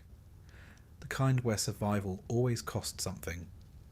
You see, Scylla and Charybdis weren't just monsters. They were choices. Bad ones. Scylla is the pain you expect. Swift, sharp, specific. You know it's coming. You brace for it. You live through it. Charybdis is the slow dread. The danger you try to avoid but feel pulling at your feet anyway. It comes quietly, like regret, like gravity. Scylla kills a few. Charybdis devours all. And together they represent something very old and very familiar. The truth that some journeys offer no safe path. That sometimes to keep going, something must be sacrificed. And yet, Odysseus passed through. Not untouched, not unscathed, but onward. That's the thing. Even in the face of ancient monsters, of losses and choices and waves that don't care if you pray, the Greeks believed you could keep moving. Even if it hurt. Even if the way was narrow. Even if you cried. You could still steer the ship. Later storytellers softened the edges. In some versions, Odysseus fights back, tries to stab Scylla as she grabs his men. But the gods laugh at that. You can't stab a choice. You can't strike a fate. You can only face it. Sail through, and remember. In art, Scylla is often drawn as a woman above, beautiful, serene, and chaos below. Dogs and serpents and limbs all braided into a single shape. A reflection of the sea itself. Calm on the surface, madness underneath. Charybdis is harder to paint. She's not a creature so much as a phenomenon. A gaping mouth, maybe. A swirling disk of foam. Sometimes just a hole in the sea. But everyone understood her. The sailors did, the poets did, and so do we. We use them still. Between Scylla and Charybdis, the phrase survives. A way to say I had no good options. A way to say I chose what hurt less. A way to say I'm still here. And that matters, because sometimes the victory is not in slaying the monster. It's in knowing which one to face. In knowing when to hold the tiller. And in not letting go.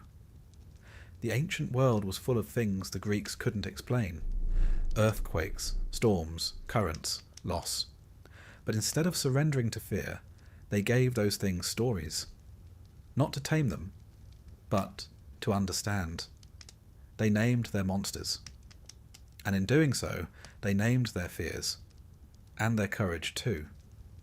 So tonight, as you lie in your bed, you are not at sea.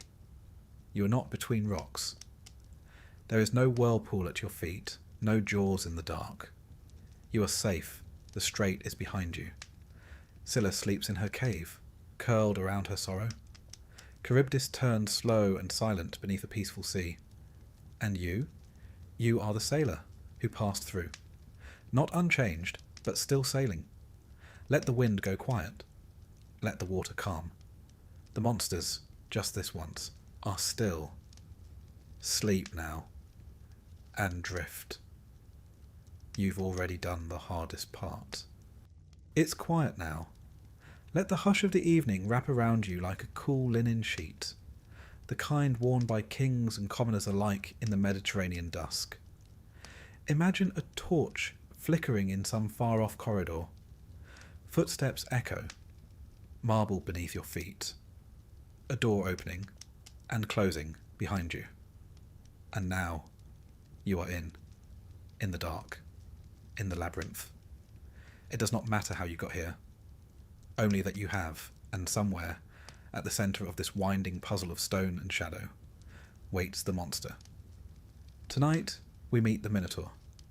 Not just a beast in a maze, though that's how he's often remembered, but something far older, stranger, sadder, Let us begin at the beginning, which, as with most Greek myths, is not simple, not clean, and certainly not family-friendly. It starts with a king, a Cretan king named Minos. Minos wanted to rule not just men, but the sea itself. So he prayed to Poseidon, god of the oceans, asking for a sign to prove he was chosen. Poseidon obliged, sending up from the surf a magnificent white bull, powerful, radiant, divine. Minos was to sacrifice it as a show of loyalty.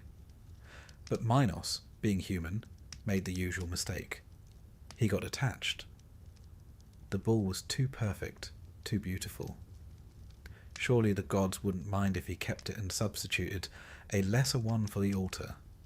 They minded. In particular, Poseidon minded. And as punishment, the god cast a strange desire into the heart of Minos' wife, Queen Pasiphae. She was struck with a longing not for a man, not even for a god, but for the very bull her husband had refused to sacrifice. What followed was, depending on your level of poetic tolerance, either grotesque or tragically divine. The queen sought help from Daedalus, the great inventor, and Daedalus, as artists often do, obeyed the brief without judgment. He built her a wooden cow, hollow and lifelike, in which she could climb and, well, deceive the bull. And from that strange union came a child with the body of a man and the head of a bull, the Minotaur. He was unnamed at birth. The name we use, Minotaur, simply means bull of Minos, as if he were a possession, a problem to be solved. And in many ways, that's exactly what he became. The boy, if one can call him that, could not be raised among people. He grew quickly, grew strong, grew wild. Minos, horrified and shamed, again turned to Daedalus. And Daedalus built the labyrinth, a palace of corridors, a maze so complex that even the architect could barely escape it. A structure where left and right became meaningless, where forward became back, where one might walk forever and never see the same wall twice. In the centre, they placed the Minotaur, to live, or at least to exist. He was fed, he was feared, he became legend. Now, here's where Athens comes into it. At the time, Crete was a naval superpower, and Athens, still young and growing, had once rebelled, and lost. As part of the peace, Minos demanded tribute. Every 9 years, Athens would send 7 boys and 7 girls to Crete, and those youths would be placed in a labyrinth. With the Minotaur, no weapons, no guide, no escape. It wasn't execution, not formally, just a disappearance, a slow forgetting. They entered, they never returned, and so the Minotaur became more than a monster. He became the engine of fear, a reminder of defeat, a story told in Athens to keep young people obedient, a sacrifice to power and to shame. But then, of course, came a prince, Theseus, son of the king of Athens. Brash, clever, reckless. A walking definition of heroism, at least the Greek variety, which included equal parts nobility and ego. When the time came for the next tribute, Theseus volunteered to be among the youths. Not to die, but to kill, he sailed to Crete. And as the stories go, he caught the eye of Princess Ariadne, daughter of Minos and Pasiphae, half-sister to the Minotaur, if anyone was counting. Ariadne, moved by the handsome foreigner, or perhaps simply sick of the bloodshed, gave Theseus a tool. Not a sword, not a map. A thread. A spool of golden string to be tied at the entrance of the labyrinth. A guide back, if he could survive. Theseus entered. He walked the winding paths, let the walls close in, let the silence deepen. And finally, he found the creature. Imagine that moment. The hero face to face with the beast, And the beast? Not roaring, not charging, just staring. Because here's the part the stories often skip over. The Minotaur didn't ask to be there, didn't ask to be born, didn't choose the labyrinth. He was made, then caged, then fed strangers in the dark. Was he savage? Yes. Was he a monster? Perhaps, but also perhaps not. Theseus fought him, killed him, left his body in the dark, and then, following the thread, escaped. Victory. The end. But as with all Greek myths, the ending leaves questions. Who was the Minotaur, really?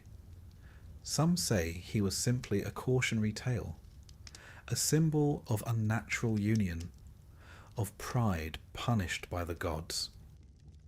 Others see him as something deeper, the unwanted child, the castaway, the embodiment of shame buried at the heart of power.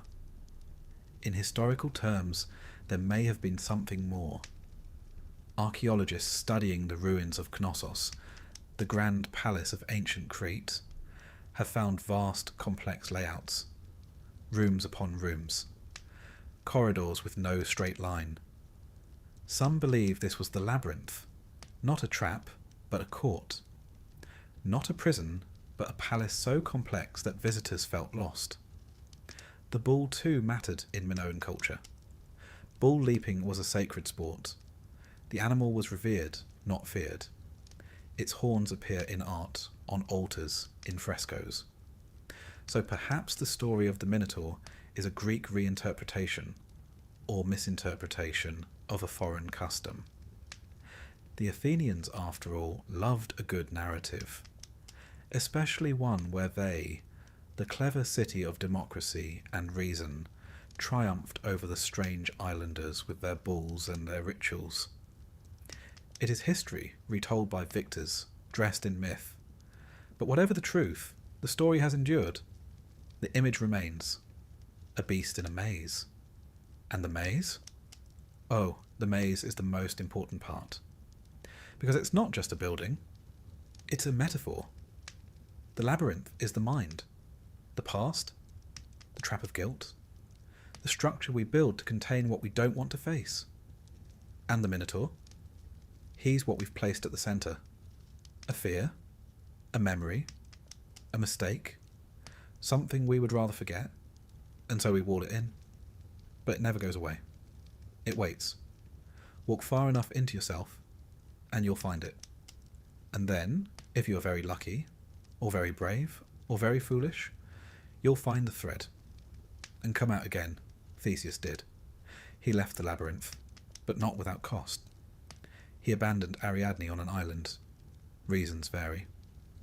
Some say he was ungrateful. Others say Dionysus claimed her. But the result was the same, betrayal. He returned home. Forgot to change the sails from black to white, as he'd promised. His father, watching the ship from the cliffs of Athens, saw the dark sails and believed his son dead. In grief, he threw himself into the sea. And so the Aegean was named. Even victory in Greek myth comes with mourning. The Minotaur is dead, the labyrinth is empty. But somehow the story still echoes. We still build mazes. We still lock things away. And deep inside, the part of us that once heard the story as a child, that part still walks the halls, wondering what waits around the corner. So let's leave the torchlight behind. Let the corridors fall silent. The thread has been followed. The monster has been faced. You are no longer in the dark. You are no longer in the maze. You are back, here, where it is warm and still, where the Minotaur cannot find you, where the walls are no longer closing in, where sleep is waiting, gentle and slow. And whatever monster you face, it is not tonight. Let the labyrinth vanish. Let the hooves fall silent and rest. You've already walked far enough. It is night again, the kind of night where the wind hushes the trees into stillness, and the moon casts pale silver through the window like a watchful eye. You are still, and all is quiet. But long ago, in the world of myth, the wind was not always so gentle.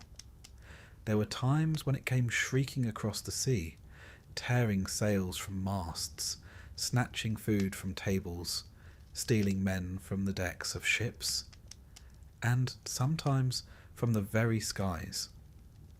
And if you were ancient Greek, and you heard that wind howling through the cliffs, you didn't just call it a storm. You might have whispered harpies. Or, if your conscience was not clean, if you'd wronged the gods or shed innocent blood, you might fear something worse, the Furies. Tonight, we drift into their stories, into winged warnings and shrieking skies, into judgment that flies, and punishment that never sleeps. We begin with the Harpies. Their name comes from the Greek harpazo, meaning to snatch, which is exactly what they do: snatch, take, steal. They were not always evil, not precisely. In the earliest myths, they were storm spirits, daughters of the sea god Thaumas and the oceanid Electra. Their names were Aelo, Ocypete, and sometimes Kaleno. Lovely names, really. Storm, Swift Flyer, and the Dark One. At first they were merely elemental, fierce winds given form. They raced through the air, screeching across the sea like a bad omen. Sometimes they helped carry souls. Sometimes they stole objects from the hands of mortals. They were fast, unpredictable, and always hungry. But over time, as stories grew darker, the Harpies became less abstract and more terrifying, less weather and more wrath. They were imagined as women with the bodies of great birds, vast wingspans, talons sharper than knives, and faces that once might have been beautiful, but had long since been twisted by rage and divine duty. Their scent was said to be foul, rot and smoke and salt. Their voices screeched like rusted hinges. Their feathers were streaked with filth, tangled with the remnants of whatever they had taken last. The Harpies didn't hunt because they needed to eat. They hunted because someone had to. Because the gods, in their infinite wisdom, sometimes needed messengers who could make mortals miserable and fast. One of the most well-known tales involving them is the tragedy of King Phineus of Thrace. Phineus had a gift, the power of prophecy, but he made the mistake of revealing too much truth. He spoke freely of the gods' secrets, lifting the veil between divine will and human consequence. And for this he was punished, not with blindness, not with death, but with hunger.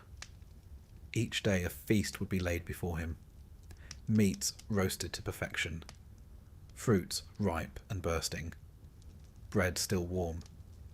But as soon as he reached for a morsel, they came, the Harpies. They descended in a fury of wings and claws, screaming and cackling. They would snatch the food away or foul it with filth so vile that even touching it was impossible. Phineus starved day after day, surrounded by an abundance he could not touch. He aged, grew gaunt, and wept, not from hunger alone, but from the cruelty of being so near to relief, and yet forever denied. Eventually help arrived, in the form of the Argonauts, those bold sailors on their quest for the Golden Fleece. Among them were Zetes and Calais, the Boreds, sons of the North Wind. They had wings of their own, feathered limbs that shimmered with speed. When the Harpies next came for Phineus's feast, Zetes and Calais gave chase, the sky filled with feathers, steel, and shrieks. The Harpies fled westward, beaten and breathless, until the goddess Iris, messenger of the gods, appeared. She struck a bargain, the Harpies would leave Phineus in peace, and in return their lives would be spared. They vanished into the farthest reaches of the world. Some said they made their home near the Elysian wind, far from man, but never truly gone. They lingered in myth, always hungry, always watching. Some said they stole children. Others believed they carried away the souls of the guilty. Others still believed that they were divine instruments of pestilence, bringers of plague. And perhaps they were all these things, in one form or another. Because the Harpies don't just represent theft, they represent torment. Unrelenting, unjust torment. That shadow of cruelty that sometimes hangs over those who are already suffering. They take what cannot be taken again. But the Furies are not thieves. They are not mischief makers or shrieking winds. They are judges. They are punishment given wings, older than gods, born of blood. Their origin is a tale soaked in myth, and myth alone. When Uranus, the sky god, was overthrown by his son Kronos, his blood fell to the earth. And from that earth, Gaia, mother of all, rose the Erinyes, the Furies, Alecto, Megaera, Tisiphone. They were not created, they emerged. Primeval forces, not evil, not good, but necessary. Alecto punished moral crimes. Megaera, jealousy and vengeance. Tisiphone, murder, especially within families. They did not come uninvited, but once summoned, they never stopped.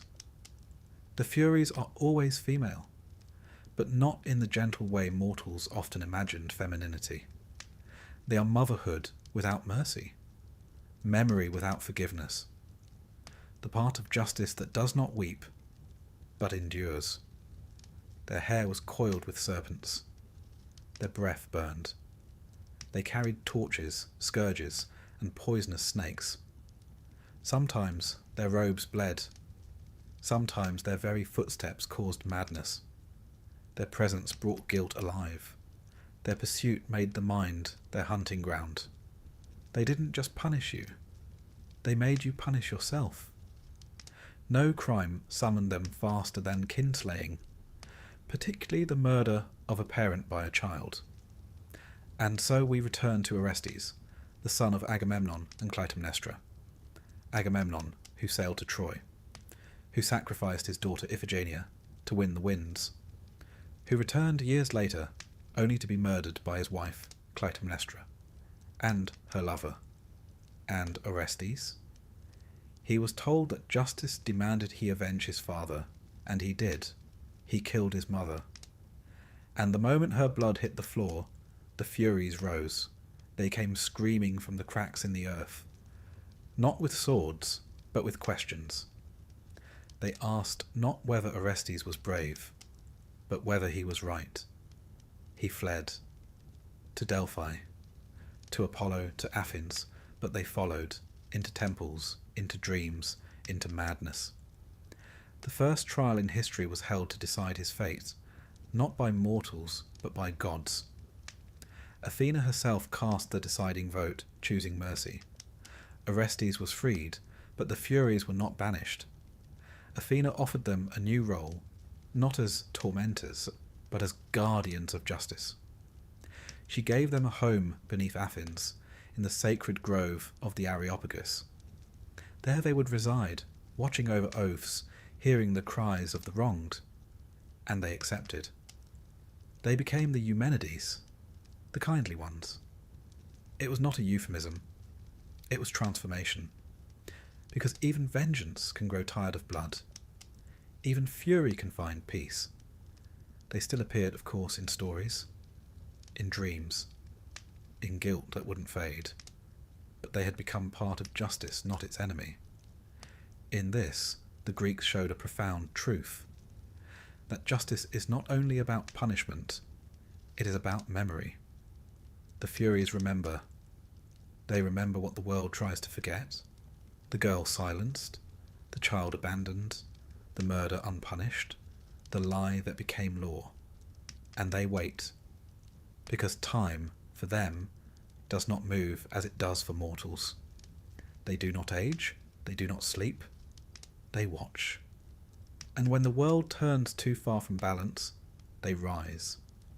In art they are sometimes softened, made into older women, stern but wise. But in the oldest depictions, they are fire in the shape of women.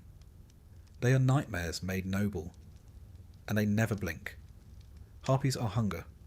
Furies are conscience. Harpies are storm. Furies are structure. Both fly, both frighten. But the harpies take what is yours. The furies make you face what you've done.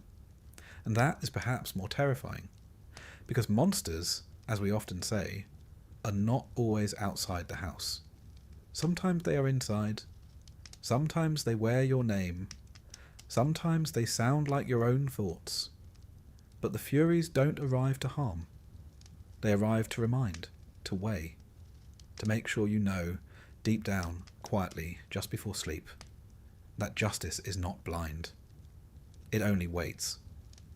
But tonight, there is no cause for fear. The harpies have flown far from your windows. The furies are not coming, unless you've summoned them. And you haven't. You are still. You are safe. You are drifting. And they are only stories, old and winged and watching, but not for you. Not tonight. Let the feathers settle. Let the torches dim. Let sleep take you softly. The kindly ones are at rest. And so are you. The night is quiet now. The kind of quiet that lives in the space between thoughts. The kind that feels like a question waiting to be asked. And that's fitting. Because tonight we meet the monster who waits with questions. Not with claws, not with fire, but with a riddle and a smile, a stillness, a choice. This is the story of the Sphinx. Not the Egyptian one, that grand, silent guardian of sand and sun. Number the Greek Sphinx is something else entirely. Not a monument, but a challenge. Part lion, part woman, part bird, and all mystery. She sits outside the city of Thebes, on a rock just high enough to see the road, just low enough to be seen. Her wings are tucked in, her gaze unblinking. She does not chase. She does not move. She waits. And when someone passes, she speaks. One question, answer correctly, and she lets you go. Answer wrong, she devours you. But let's begin not with her end, but her origin, which, like many things in Greek mythology, is half divine, half uncertain. The Sphinx was said to be the daughter of two monstrous parents, Orpheus, the two-headed hound, and the Chimera, herself a creature stitched from lion, goat and serpent. Others say she was born of Echidna and Typhon, the same pair who spawned so many of the terrors we've met on this journey.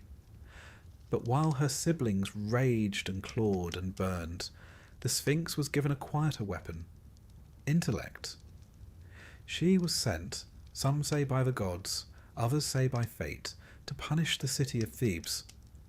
Hera may have sent her, angry over an old insult, or Hades, in need of balance, or perhaps it was simply the gods being gods, petty, patient, and fond of difficult lessons. Either way, the Sphinx appeared. She took her place outside the gates of Thebes, and there she stayed. She didn't destroy the city. She didn't demand a tribute. She didn't scream or threaten. She asked a riddle. What walks on 4 legs in the morning, 2 at noon, and 3 in the evening? No hints, no elaboration. Those who tried to pass her without answering, or who answered poorly, were caught in her claws and torn apart. Not out of malice, simply because that was the price of failure. Thebes was paralysed. Trade slowed. Travellers vanished. The field went untilled. The people cowered behind their walls, their future held hostage by a single sentence. Not a dragon, not a war, a question. And that's what made the Sphinx terrifying. She didn't punish through brute force. She punished through uncertainty. Her victims were not the weak. They were the unprepared. To face her was to gamble with your understanding of the world, to risk not just your life, but your certainty. And so, the question remained, waiting, until one day a man arrived, Oedipus. His name echoes through time, known now for the strange tragedy of his fate. But on this day, he was still only a traveller, weary, clever, and already marked by prophecy. He had left his home in Corinth behind, believing he could outrun a curse, that he would kill his father and marry his mother. And in trying to escape that fate, he walked straight into it. But not yet, for now he was just a man on the road to Thebes. And on that road he met her, the Sphinx. Her eyes fixed on him. He did not flinch. She asked her riddle, and he answered. Man, in childhood he crawls on 4 legs.